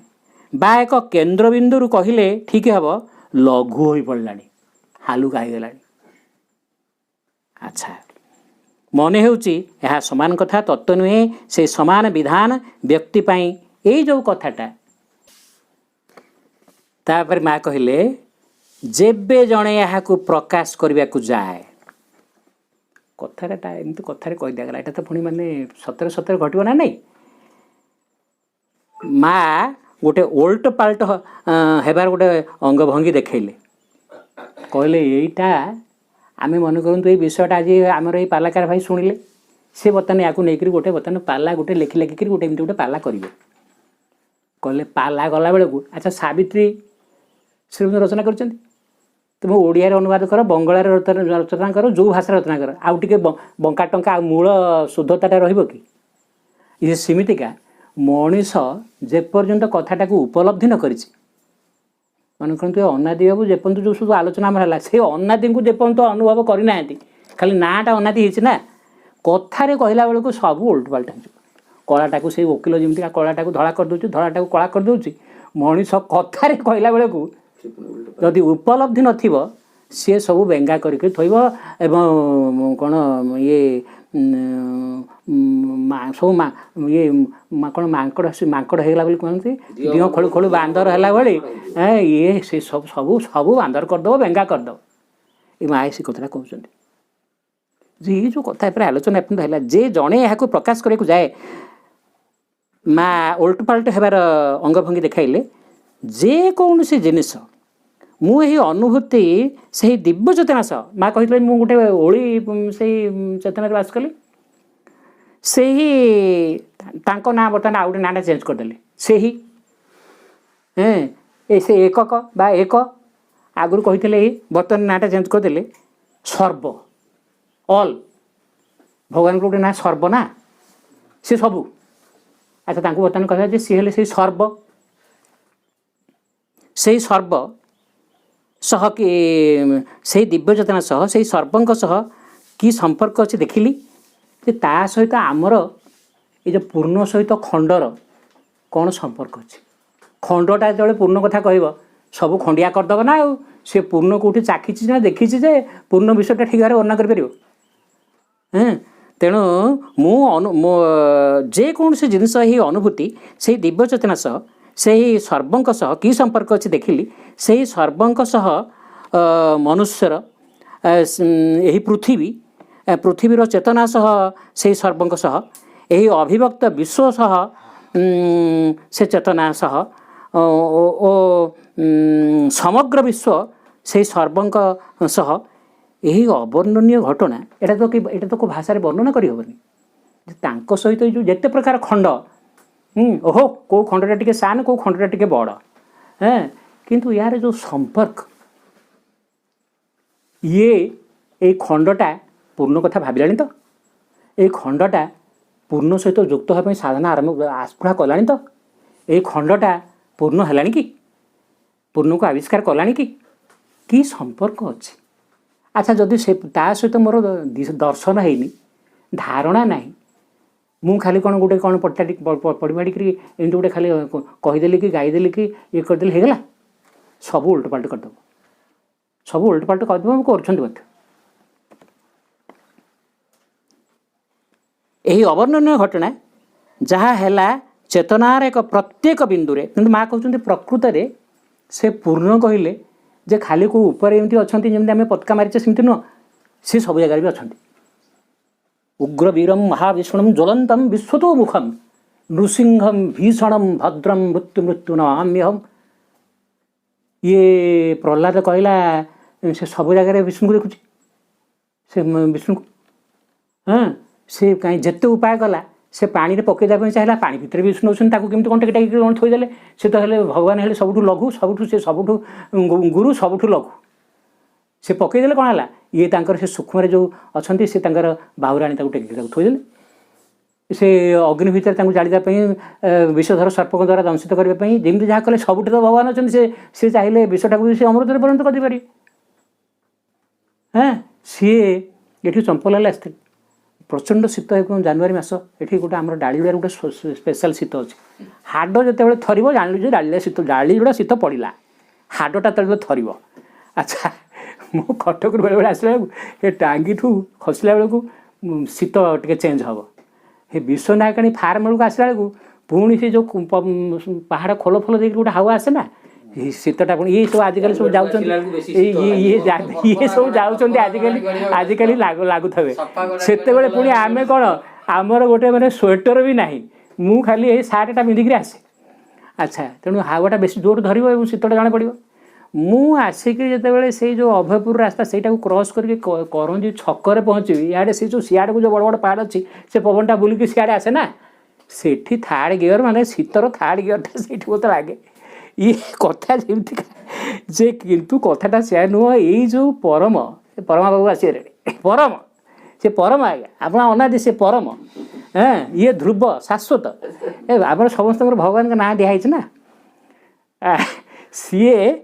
ଇଏ ସବୁଠି ଅଛନ୍ତି। ମା ଗୋଟେ ଆଉ ଗୋଟେ ଭାରି ମାନେ ଯେ ସର୍ବବାସୁଦେବ ଭିତରେ ଯେଉଁ କଥାଟା ଗୀତାରେ କୁହାହେଇଛି, ଯେ ଦେଖ ହୋ ତେବେ ଭାବିନିଅ ନା ଯେ ସେ ଆଦି ଅନାଦି ଅଲେଖ ଆକାଶରେ ଓହୋ ଆକାଶରୁ ସେ ସୂକ୍ଷ୍ମତର ଅଛନ୍ତି, କିନ୍ତୁ ସବୁଠି ବି ଅଛନ୍ତି। ଏଠି ମା ଗୋଟେ ଭାରି ଗୁରୁତ୍ୱପୂର୍ଣ୍ଣ କଥାଟାକୁ କହୁଛନ୍ତି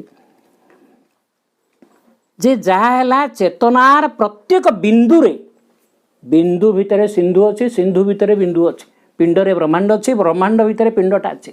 ଏ ଉଭୟ ଏକ, ପିଣ୍ଡ ବ୍ରହ୍ମାଣ୍ଡ ଏକମତ। ବୁଝିଲ ନା, ଯେଉଁଟା ମୁଁ କହିଥିଲି ଆତ୍ମା ଦ୍ୱାରା ପରମାତ୍ମାକୁ ଜାଣି ହୁଏ। ଯାହା ହେଲା ଚେତନାର ପ୍ରତ୍ୟେକ ବିନ୍ଦୁରେ ଯେଉଁ ବିନ୍ଦୁ କୌଣସି ସ୍ଥାନ ଅଧିକାର କରେ ନାହିଁ, ଏଭଳି ଏକ ବିନ୍ଦୁ। ଆମେ ତ ଗୋଟେ ଜିନିଷ କଲେ, ମୁଁ କହିଲି ଏଇ ଷ୍ଟୁଲ ଏଇଠି ଅଛି, ଜାଗା କିଛି ମାଡ଼ି ବସିକି ଅଛି ନା, କିନ୍ତୁ ଏଭଳି ଏକ ବିନ୍ଦୁ ଯାହା ସ୍ଥାନ ଗ୍ରହଣ କରେ ନାହିଁ, ସ୍ପେସଲେସ୍।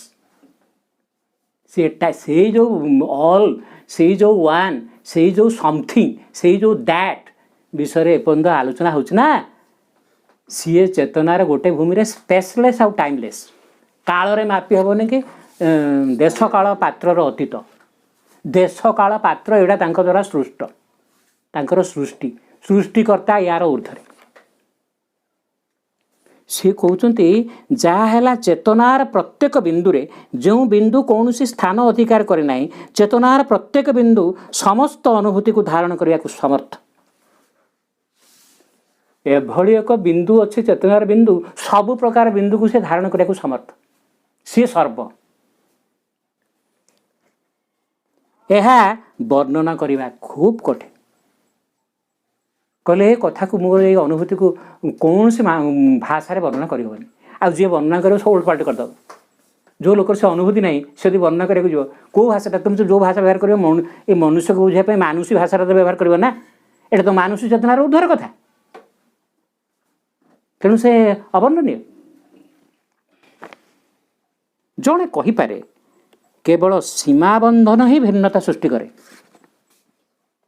ଏଇ ଯେଉଁ ସିଏ ଜଣେ ଅଲଗା ଲୋକ, ସିଏ ଜଣେ ଅଲଗା ଲୋକ, ତାଙ୍କର ଉଚ୍ଚତା, ତାଙ୍କର ଭଲ୍ୟୁମ୍ ସବୁ ମାପିଲେ ଭିନ୍ନତା ଅଛି ନା। ଆମେ କହୁଛୁ ଯେ ଭିନ୍ନତା ହିଁ, କେବଳ ସୀମାବନ୍ଧନ ହିଁ ଭିନ୍ନତା ସୃଷ୍ଟି କରେ। ତାଙ୍କର ଗୋଟେ ସୀମା ଅଛି ବୋଲି ସେ ତାଙ୍କଠୁ ଅଲଗା। ସବୁ ବିଷୟରେ ସୀମା, ଚେତନାରେ, ଶକ୍ତିରେ, ସାମର୍ଥ୍ୟରେ, ବୁଦ୍ଧିରେ, ଆକାରରେ, ଯେ ଆମେ ଜଣେ କହିପାରେ ଯେ ସିଏ ତ ସବୁଠି ଅଛନ୍ତି, କିନ୍ତୁ ଜଣେ କହିପାରେ ଯେ କେବଳ ସୀମାବନ୍ଧନ ହିଁ ଭିନ୍ନତା ସୃଷ୍ଟି କରେ। କାଳ ଏ ସୀମାବନ୍ଧନ କେମିତିକା ନା କାଳଗତ, ସ୍ଥାନଗତ, କାଳଗତ ଭିନ୍ନତା, ସ୍ଥାନଗତ ଭିନ୍ନତା, ରୂପଗତ ଭିନ୍ନତା, ଶକ୍ତିଗତ ଭିନ୍ନତା, ଏଇଟା ହିଁ ସୃଷ୍ଟି। ଯେଉଁ ଏକରୁ ବହୁ ହେଲା, କେବଳ ସେଇ ସୀମା ଯେତେବେଳେ ଚେତନା ସୀମା ବାହାରକୁ ଚାଲିଯାଏ, ସୀମାଟାକୁ ଦେଖୁଛୁ ବୋଲି ମୁଁ ଖାଲି ସୀମାଟାକୁ ଦେଖିକିରି କହୁଛି, ଇଏ ହେଉଛନ୍ତି ଧ୍ରୁବାନନ୍ଦ ଶରଣ। ୟାଙ୍କ ସୀମାଟାକୁ ଯେତେବେଳେ ମୁଁ ପାର ହେଇଯିବି, ଯିଏ ଯେଉଁ ବିନ୍ଦୁ ସ୍ଥାନ ଗ୍ରହଣ କରେ ନାହିଁ ଆତ୍ମା, ମୁଁ ଯେତେବେଳେ ଏ ସୀମାକୁ ପାର ହେଇଯିବି, ତେଣୁ ଏଇଟା ଗୋଟେ ଗଭୀର ଦୃଷ୍ଟି ଏବଂ ଗୋଟେ ଅନ୍ତଃପ୍ରବେଶ ଏବଂ ଏଇଟା ଗୋଟେ ଅନ୍ତରତମ ଜିନିଷର ଆବିଷ୍କାର। ଜଣେ କେବଳ ସେଇ ସୀମା ଯେତେବେଳେ ଚେତନା ସୀମା ବାହାରକୁ ଚାଲିଯାଏ, ଅଭିବ୍ୟକ୍ତିର ଯେକୌଣସି ବିନ୍ଦୁ, ଏହି ଅଭିବ୍ୟକ୍ତିର ଯେକୌଣସି ପ୍ରସ୍ଥ ହେଉନା କାହିଁକି, ଯେଉଁ ଡିମେନସନ୍ ହେଉନା କାହିଁକି, ମନ ହେଉ, ପ୍ରାଣ ହେଉ, ଶରୀର ହେଉ, ଏହି ଅଭିବ୍ୟକ୍ତି ପ୍ରସ୍ଥର କୌଣସି ମୂଲ୍ୟ ନାହିଁ। ମୁଁ ତ ସବୁ ସୀମାକୁ ପାର ହେଇଗଲି। ଅଭିବ୍ୟକ୍ତିର ଯେକୌଣସି ବିନ୍ଦୁ ମଧ୍ୟକୁ ଯଦି ଜଣେ ସେଇ ସୀମା ବାହାରକୁ ଚାଲିଗଲା, ସେ ସେହି ଦିବ୍ୟ ଚେତନାକୁ ଲାଭ କରିବ। ଖୋଳର ବାହାରକୁ ଚାଲିଯା, ପ୍ରସ୍ଥର ବାହାରକୁ ଚାଲିଯା, ସୀମାର ବାହାରକୁ ଚାଲିଯା, ତେବେ ଯାଇକରି ସିଏ ସେଇ ଦିବ୍ୟ ଚେତନାକୁ, ସେଇ ଅଲ୍କୁ, ସେଇ ସମଥିଙ୍ଗକୁ, ସେଇ ଦ୍ୟାଟ୍କୁ ଅନୁଭବ ଲାଭ କରିପାରିବ। ଆଉ ଏ ସୀମା ଭିତରେ ଥାଇକରି ଆଉ ସିଏ ଯେଉଁ ଭାଷାରେ ଯାହା ଯେତେ କହୁ, ତାକୁ ସବୁ ଓଲଟପାଲଟ କରିଦେବ, ଏପାଖ ସେପାଖ କରିଦେବ। କଥାଟା କେଉଁ ସ୍ତରକୁ ଗଲା? ଏହି ଦୃଷ୍ଟିକୋଣର ଭିତ୍ତିରୁ ଜଣେ କହିପାରିବ ଯେ ଏହି ସୀମାକୁ ଗ୍ରହଣ କରିବା ହିଁ ଅଭିବ୍ୟକ୍ତି ସମ୍ଭବ ହୋଇଛି। ଅଭିବ୍ୟକ୍ତିର ସମ୍ଭାବନା ଆସିଛି, ସୀମାର ଧାରଣାକୁ ଗ୍ରହଣ କରିବା ଦ୍ୱାରା ଏହାକୁ ପ୍ରକାଶ କରିବା ଅସମ୍ଭବ। ସର୍ବଦା ଜଣେ କଥା କହିବା ଆରମ୍ଭ କରିବା ମାତ୍ରେ ଜଣଙ୍କର ଏପରି ଧାରଣା ହୋଇଯାଏ, ଯାହା ଏହା ହିଁ କରେ, ମାଆ ଗୋଟେ ଇଙ୍ଗିତ କଲେ ଓଲଟପଲଟ। ଯେତେବେଳେ ତ କଥା କହିବ ସବୁ ଓଲଟେଇ ଦେବ, ଆଉ ସବୁ ଜିନିଷକୁ ପୁଣି ସୀମିତ କରିଦେବ, ସବୁ ଜିନିଷକୁ ବେଗା କରିଦେବ, ବିକୃତ କରିଦେବ। ଯେପରି ଓଲଟି ପଡ଼ିବା, ତାପରେ ସବୁ ଶେଷ। ଏଠି ଗୋଟେ ଟିପିଂ ଶବ୍ଦ ବ୍ୟବହାର କରିଦେଲେ, ଟିପର। ଆଜିକାଲି ସବୁ ଏ ଗାଡ଼ିରେ ସବୁ ଗୋଟେ ଟିପର ଗୋଟେ ଗାଡ଼ି କହୁନାହାନ୍ତି, ଆଣିଦେଲା ପୁଣି ଢାଳିଦେଲା ପୁଣି ସବୁ ଇଏ କଲା। ଇଏ ସେମିତିକା କଥା, କେତେବେଳେ ସେ ଟିପର କାମ କରିଦେବ। ଆଚ୍ଛା, ତାପରେ ସବୁ ଶେଷ, ଅସଲ ଜିନିଷ ହାତ ଛଡ଼ା ହୋଇଗଲା। ସେ ଯେଉଁ ସମଥିଙ୍ଗ, ଯେଉଁ ୱାନ୍, ଯେଉଁ ଏକକ, ତାପରେ କି ଯେଉଁ କଥା ସବୁ ଆଲୋଚନା ହେଲା, କି ସେ ଯେଉଁ ଆନନ୍ଦ କଥା କୁହାଗଲା, ସେ ଯେଉଁ ସ୍ପନ୍ଦନ କଥା କୁହାଗଲା, ସେ ସବୁ ଜିନିଷଟାକୁ ଉଲଟପାଲଟ କରିଦେବ। ଏବଂ ମା ସେ ଇଙ୍ଗିତ କଲେ, ତାପରେ ମାନେ ଯିଏ ମେଟାଫିଜିକ୍ସ ପଢ଼ିଛି, ଫିଲୋସଫି ପଢ଼ିଛି, ମନେକର ସେମିତିକା ଗୋଟେ ଲୋକ, ଏହା ହିଁ ଏସବୁ ଓଲଟପାଲଟ କରିଦେବ।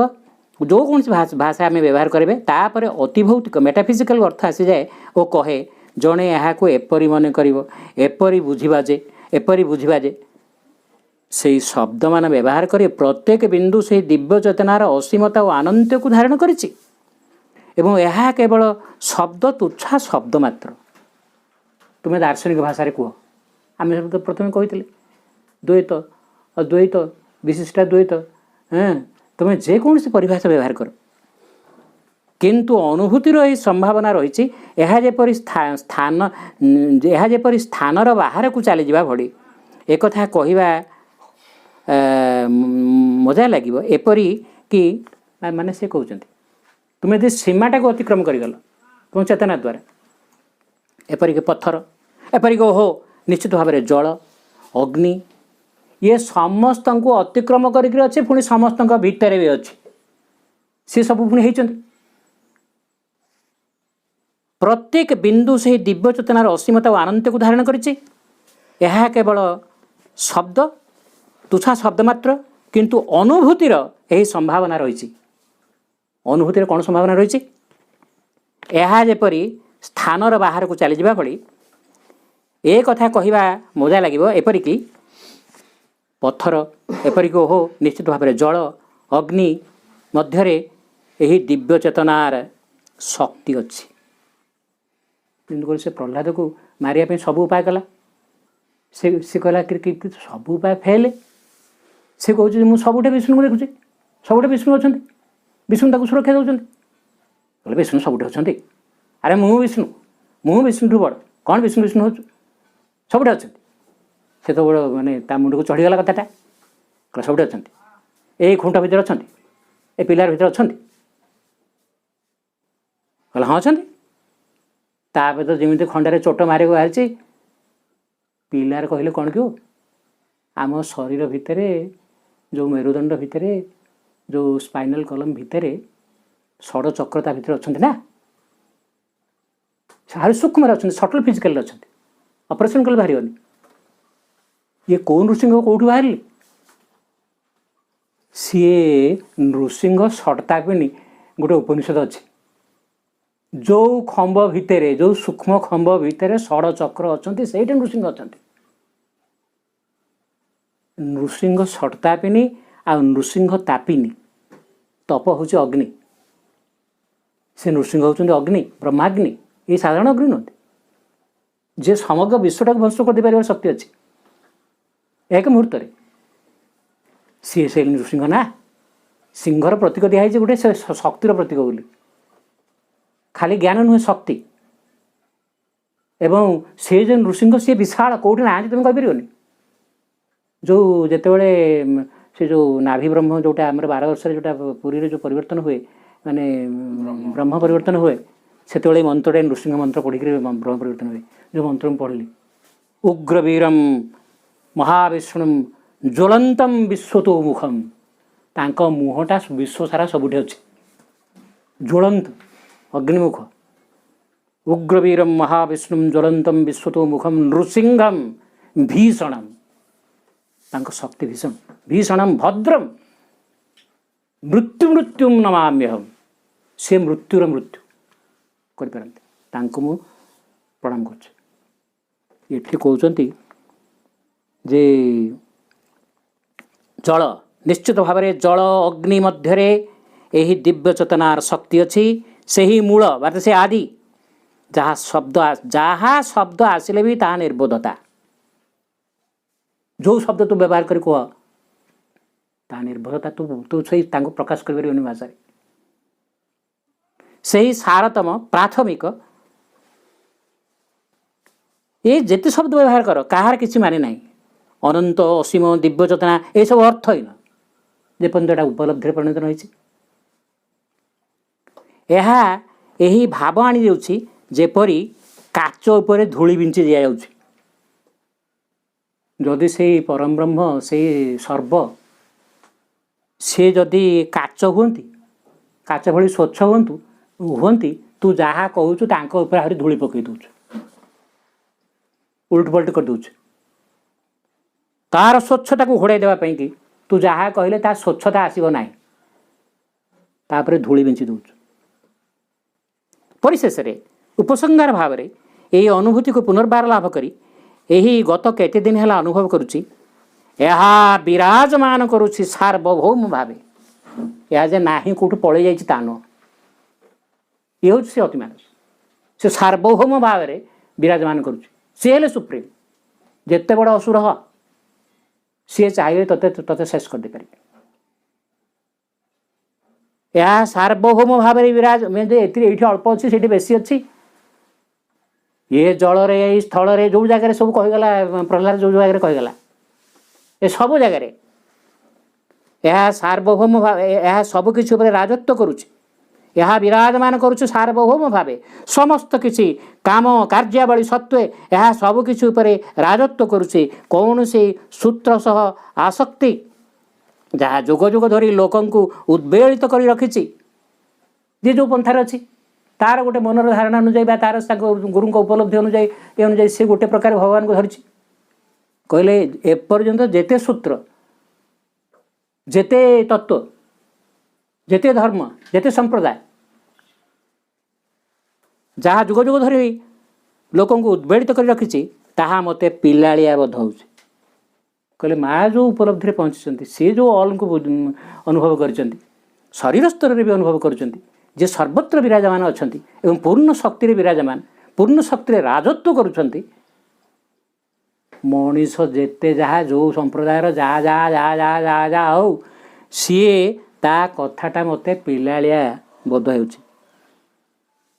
ଏହା ଏବେ ବାଛିବାର ବିଷୟ। କ'ଣ ହେବା ପାଇଁ ଚାହୁଁଛୁ? ସେ ପ୍ରଳୟରେ ଡୁବି ଯିବା ପାଇଁ ଚାହୁଁଛୁ ନା ତୋ ଶରୀରଟାକୁ ନୂତନ କରି ଗଢ଼ିବା ପାଇଁ ଚାହୁଁଛୁ? ସେ ଅଲ୍କୁ ଯେ ଜାଣିଛି ତା ପାଇଁ ସେଇଟା ବାଛିବାର ବିଷୟ। ସେ କେଉଁ ବନ୍ଧନରେ ନାହିଁ, ସବୁ ବନ୍ଧନର ଉର୍ଦ୍ଧ୍ୱରେ, ସବୁ ସୀମାର ଉର୍ଦ୍ଧ୍ୱରେ। ତୁମେ ବାଛିପାର ତାହା ଏପରି ନା ସେପରି ନା ସେପରି। ତୁମେ ଯାହା ତାହା କହିପାର, ତୁମେ ଏଥିରେ ପ୍ରମୋଦିତ ହୋଇପାର। ମୋର ଶିଶୁଗଣ, ଯଦି ତୁମକୁ ଏହା ଭଲ ଲାଗୁଥାଏ କରୁଥା। ମୁଁ ଏଇ ସମ୍ପ୍ରଦାୟରେ ତୁମେ ସମସ୍ତେ ମାଙ୍କ ଶିଶୁ, କିନ୍ତୁ ତୁ ସେ ଅଲ୍କୁ ଚାହୁଁ କି? ତୁ ସେଇ ରୂପାନ୍ତରିତ ଦିବ୍ୟ ଶରୀର ଚାହୁଁ କି? Choice is yours. ନା ତୁ ସେ ପୁରୁଣା ଗୁଳାରେ ପଡ଼ିକିରି ଘଣ୍ଟି ଟିଣ୍ଟିନି କରିକିରି ଆଉ କ'ଣ କରିବାକୁ ଚାହୁଁ କି? ଯାହା ପାଉଛୁ କର, ବାଛେ। ମୁଁ ଯାହା କହିବା କଥା କହିଦେଲି, ତୁ ଏବେ ଯାହା ବାଛୁଛୁ ବାଛେ। କିନ୍ତୁ ଏହା ନିଶ୍ଚିତ ସର୍ବସାଧାରଣ ବ୍ୟବହାର ପାଇଁ ଏହା ଏକ ପର୍ଯ୍ୟବେକ୍ଷଣ। ଦେଖ, ଏହା ନିଶ୍ଚିତ ଯେ ମାନୁଷୀ ମନ କୌଣସି କାର୍ଯ୍ୟ ପାଇଁ ଆଗ୍ରହାନ୍ୱିତ ହେବାକୁ ହେଲେ ଏକ ବାସଗୃହ ନିର୍ମାଣ କରି ବସେ। ସେ ଆଗ ଯେମିତି ଗୋଟେ କଳାକାର ଆଗ ମନରେ ସେ ଜିନିଷଟାକୁ ଦେଖୁଛି, ତାପରେ ତୁଳିରେ ଆଙ୍କୁଛି ନା। ମଣିଷ କୌଣସି କଥା କରିବାକୁ ଚାହିଁଲେ ଗୋଟେ ବାସଗୃହ ନିର୍ମାଣ କରିବାକୁ ଚାହେଁ। ଆଗ ଗୋଟେ ଘର ତିଆରି କରିବ, ତାପରେ ରହିବ। ମନରେ ହେଉ କି ସୂକ୍ଷ୍ମରେ ହେଉ କି ସ୍ଥୂଳରେ ହେଉ।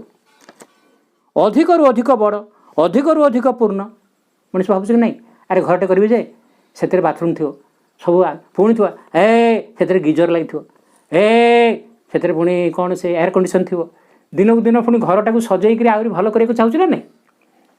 ଅଧିକରୁ ଅଧିକ ପୂର୍ଣ୍ଣ, ଅଧିକରୁ ଅଧିକ ନମନୀୟ, କିନ୍ତୁ ସେ ଏକ ବାସଗୃହ ଚାହେଁ। ମା କହିଲେ ତୁ ତୋ ମନରେ ଯେତେ ବଡ଼ ବାସଗୃହ ହେବ, ଯେମିତିଆ ବାସଗୃହ କର। ସେ ଯେଉଁ ଋଷିପୁତ୍ରର ଅଭିଶାପଟାକୁ ପରୀକ୍ଷିତ ଭଳି ରାଜର୍ଷି ଯେମିତିକା ଘରକୁ ରହିଲେ ମଧ୍ୟ ସେ ଆସିକି ପୁଣି ତାକୁ ଦଂଶନ କରିକି ମାରିଦେଲା କି ନାହିଁ। ତେଣୁ ତୁ ଆମେରିକାରେ ପ୍ରେସିଡେଣ୍ଟ ହେଇଥା, ତୁ ସେ ଟ୍ରମ୍ପ ହ, ଯାହା ହ, ଯେମିତି ଘର କରିଥା, ଯେତେ ମହଲା ଘର କରିଥା, ଯେତେ ଏୟାର କଣ୍ଡିସନ୍ କରିଥା, ଯେତେ ଜଗୁଆଳି ଜଗେଇଥା। ସେ କହୁଛନ୍ତି ଅଧିକରୁ ଅଧିକ ବଡ଼, ଅଧିକରୁ ଅଧିକ ପୂର୍ଣ୍ଣ, ଅଧିକରୁ ଅଧିକ ନମନୀୟ, କିନ୍ତୁ ସେ ଏକ ବାସଗୃହ ଚାହେଁ କେବଳ ହସି। ମା କହିଲେ ସେ ତୁ ଯେମିତି ବାସଗୃହ, ଏହା ତାହା ନୁହଁ। ତୋ ମନର କଳ୍ପନାର ବିଷୟଟା ନୁହଁ, ତୋ ମନର ସାଜସଜାର ବିଷୟଟା ନୁହଁ। ତାହା ସବୁକିଛିକୁ ବିକୃତ କରିଦିଏ। ସେ ଭାଷା କଥା କହିଥିଲେ, ଆଗ ବାସଗୃହ ଭାବରେ ବି କହିଲେ, ବାସଗୃହ କଥାକୁ କହି ଯେମିତି ବାସଗୃହଟା କର, ତଥାପି ସେଇ ଯେଉଁ ପୂର୍ଣ୍ଣ ଆଉ ସେଇ ଯେଉଁ ସର୍ବ, ତାଙ୍କ ତୁଳନାରେ ଏହା ସବୁକିଛିକୁ ବିକୃତ କରିଦିଏ। ଆଶ୍ଚର୍ଯ୍ୟ କଥା ହେଲା, ବାହ୍ୟତଃ ଜଣେ କୌଣସି ଏକ ଧରଣର ଜୀବନ ବଞ୍ଚିବାରେ ଜଣେ ସ୍ୱତଃ ଯାହା ଚାଲିଛି ତାହା ମାନେ ସେଥିରେ ଚାଲିପାରେ, ଯଦିବା ତା'ର ଆପାତତଃ କୌଣସି ମହତ୍ ଗୁଣ ନଥାଉ ପଛକେ। ମାନେ ବର୍ତ୍ତମାନର ପରିସ୍ଥିତିକୁ ନେଇକି ମା କହୁଛନ୍ତି ଏଇ ପ୍ରକାର ଶରୀର, ଏଇ ପ୍ରକାର ଜୀବନ ପ୍ରଣାଳୀ ସବୁ ଦଦରା ହେଇଗଲାଣି, ତଥାପି ମଣିଷଟାକୁ ଛାଡ଼ୁଛୁ କି? ଚାଲିଥାଉ, ଥାଉ, ଯେପର୍ଯ୍ୟନ୍ତ ନିଶ୍ୱାସ ପ୍ରଶ୍ୱାସ ଯାଉଛି ଚାଲିଥାଉ। ଆଶ୍ଚର୍ଯ୍ୟ କଥା ହେଲା, ବାହ୍ୟତଃ ଜଣେ କୌଣସି ଏକ ଧରଣର ଜୀବନ ବଞ୍ଚିବାରେ, କୌଣସି ଗୋଟେ ପ୍ରକାର ଜୀବନ, ପ୍ରତ୍ୟେକ ଲୋକର ଗୋଟେ ଲାଇଫଷ୍ଟାଇଲ୍ ଅଛି। ଆଉ ମୁଁ ସକାଳୁ ଉଠିଲେ ଆଗ ବ୍ରସ୍ କରିବି, କି କହିବ ସକାଳୁ ଉଠିଲେ ଆଗ ଟିକେ ଦାଢ଼ିଟା ସଫା କରିଦେବି, ସକାଳୁ ଉଠିଲେ ମୁଁ ଆଗ ଗୋଟେ ଭଜନ କୀର୍ତ୍ତନ ବା କ'ଣଟେ କରିବି, କି ଧ୍ୟାନ କରିବି। ପ୍ରତ୍ୟେକ ଲୋକ ଗୋଟେ ଲାଇଫଷ୍ଟାଇଲ୍ ଅଲଗା ଅଛି। କ'ଣ ଖାଇବ, କ'ଣ କରିବ, କେଉଁଠିକି ଯିବ, ତା'ର ଗୋଟେ ସ୍ୱତନ୍ତ୍ର ଜୀବନ ଧାରଣ ଗୋଟେ ପ୍ରଣାଳୀ ଅଛି।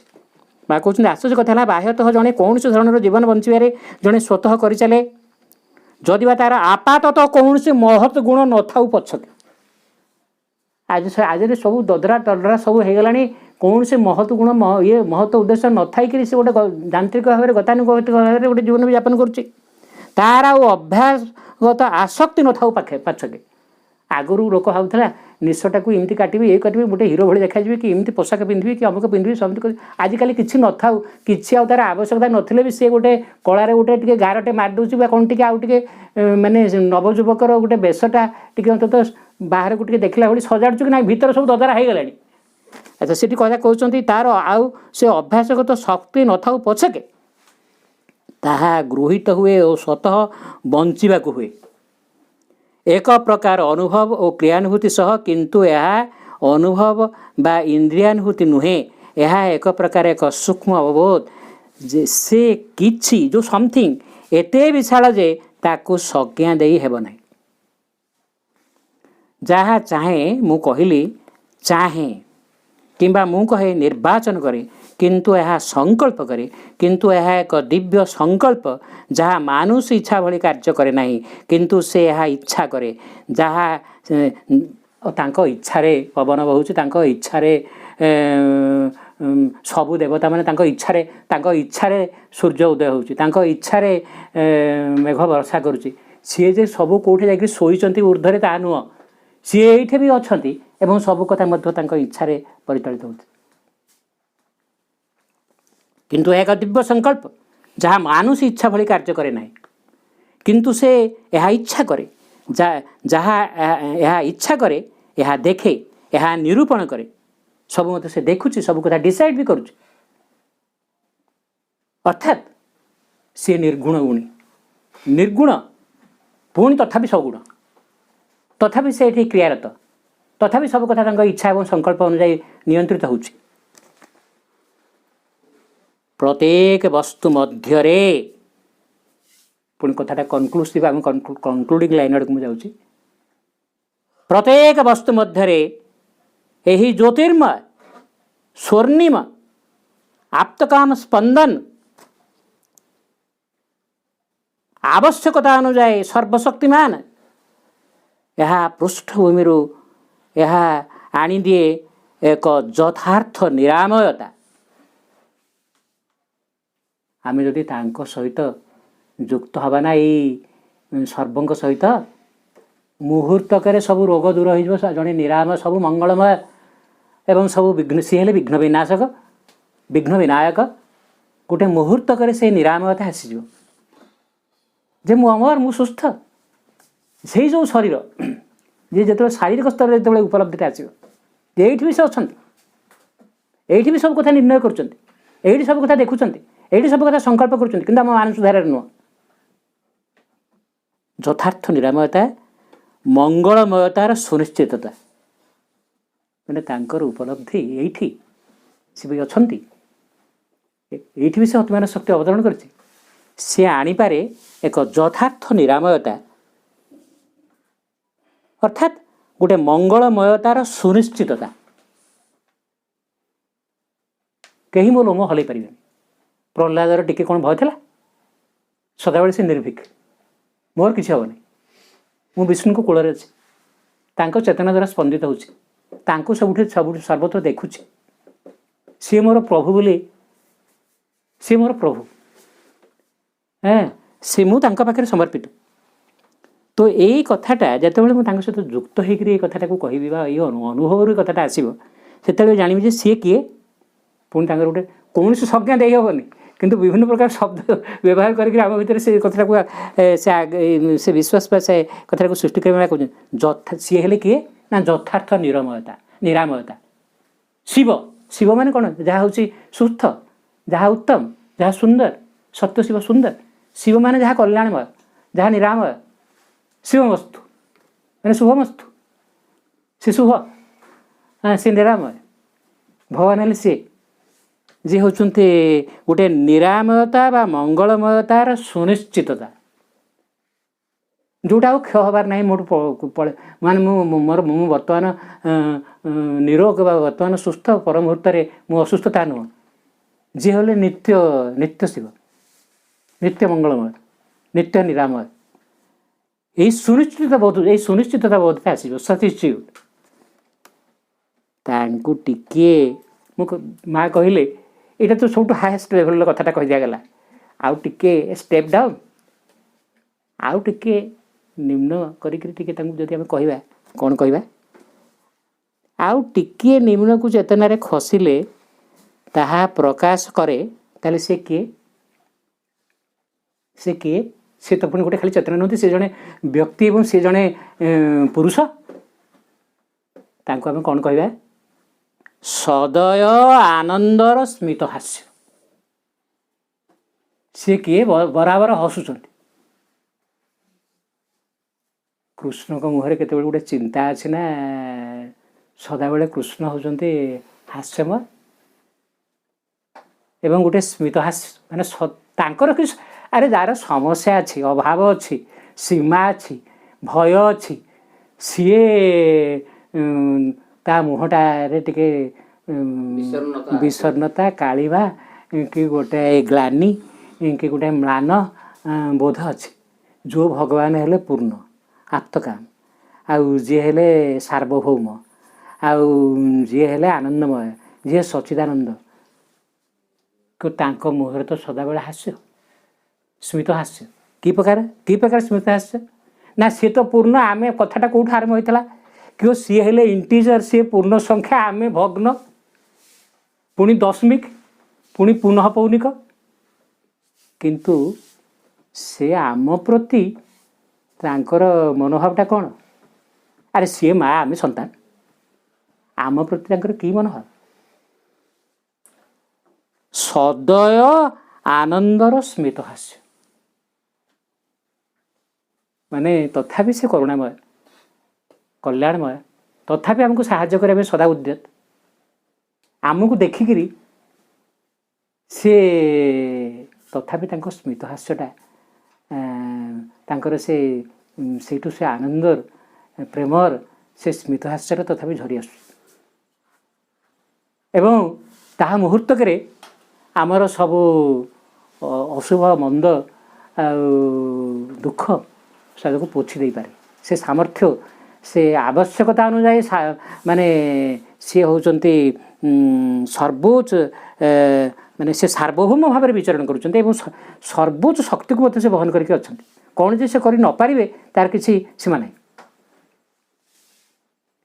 एटा थिला आजर आलोच्य आधिकार कारिका बहुत समय आमर अतिक्रांत है मु पुणी कारिकाटा को आरंभ पढ़े शेष पढ़े जे से जो धाड़ीटार गुरुत्व कौन एवं कि प्रकार गुढ़ जिनस लुचिकी अच्छी एवं केमती माँ आमको नियर टू दि फार नहीं गले निकटरू से सुदूर समुच्चता आड़ को नहीं गले मु पुणी से पाठ करी तापर आम टिके म्यूजिक सहित सारिबा ए हूँ आफोरिज्म नंबर 115 एटा प्रकृत में या सहित आउ गोटे आफोरिज्म 116 मिसिक थिला एटा थिला मु गणिले जे 12 पृष्ठा को कौन कह मुझे ना गोटे आज कहि आरटा आर थर को कहवा जदिव उभयटा सहित पारस्परिक संपर्क थिला एवं मुझे आउ गोटे परवर्ती प्रश्न जो आसो से जगह कहली से जगह 7 पृष्ठा खंडे बोधे आहरी 5 पृष्ठा खंडे आहरी 7-8 पृष्ठा रहा पछकू तेज पुनः पाठ करुच्ची The world is a long recurring decimal with a Brahma for its integer. The period seems to begin and end, but the fraction is eternal. It will never have an end and never had any real meaning. ए पृथ्वी है एक दीर्घ पौनःपुनिक दशमिक jar पूर्ण संख्या है ब्रह्म मुझे आज गोटे मैथमेटिकल परिभाषा गाणितिक परिभाषा रे प्रभु तांको कथाटा कहउछन्ती दशमिक चिन्हर आदि अंत थिबा मने हुए मु कहबी अरे 0.3 0.5 0.4 0.999 किंतु पौनःपुनिक हेले मु कहली जेमति 1 को 3 रे हरिले दशमिक पड़िबा आग कहीं एकटा भाग होउछि 10 भाग एवं 3 भाग होउछि 3 3 9 10 9 1 शून्य बसैली 3 3 9 दशमिक 3 3 3 3 3 3 पुनः पौनिक होकर सीए इनफिनिटी पर्यंत जीव किंतु भग्न संख्या चिरंतन तार केबे मध्य शेष हेब नाही एवं प्रकृत आरंभ तार केबे भी नथिले। ए विषय पर जे स्रष्टा आउ सृष्टि पूर्ण संख्या आउ भग्न संख्या पुणी पौन पुनिक ये सब कथाटा ऊपर जहाँ सब आम जगत पृथ्वी मनुष्य सृष्टि ए सब कथा या भितर अंतर्भुक्त है एवं ए विषय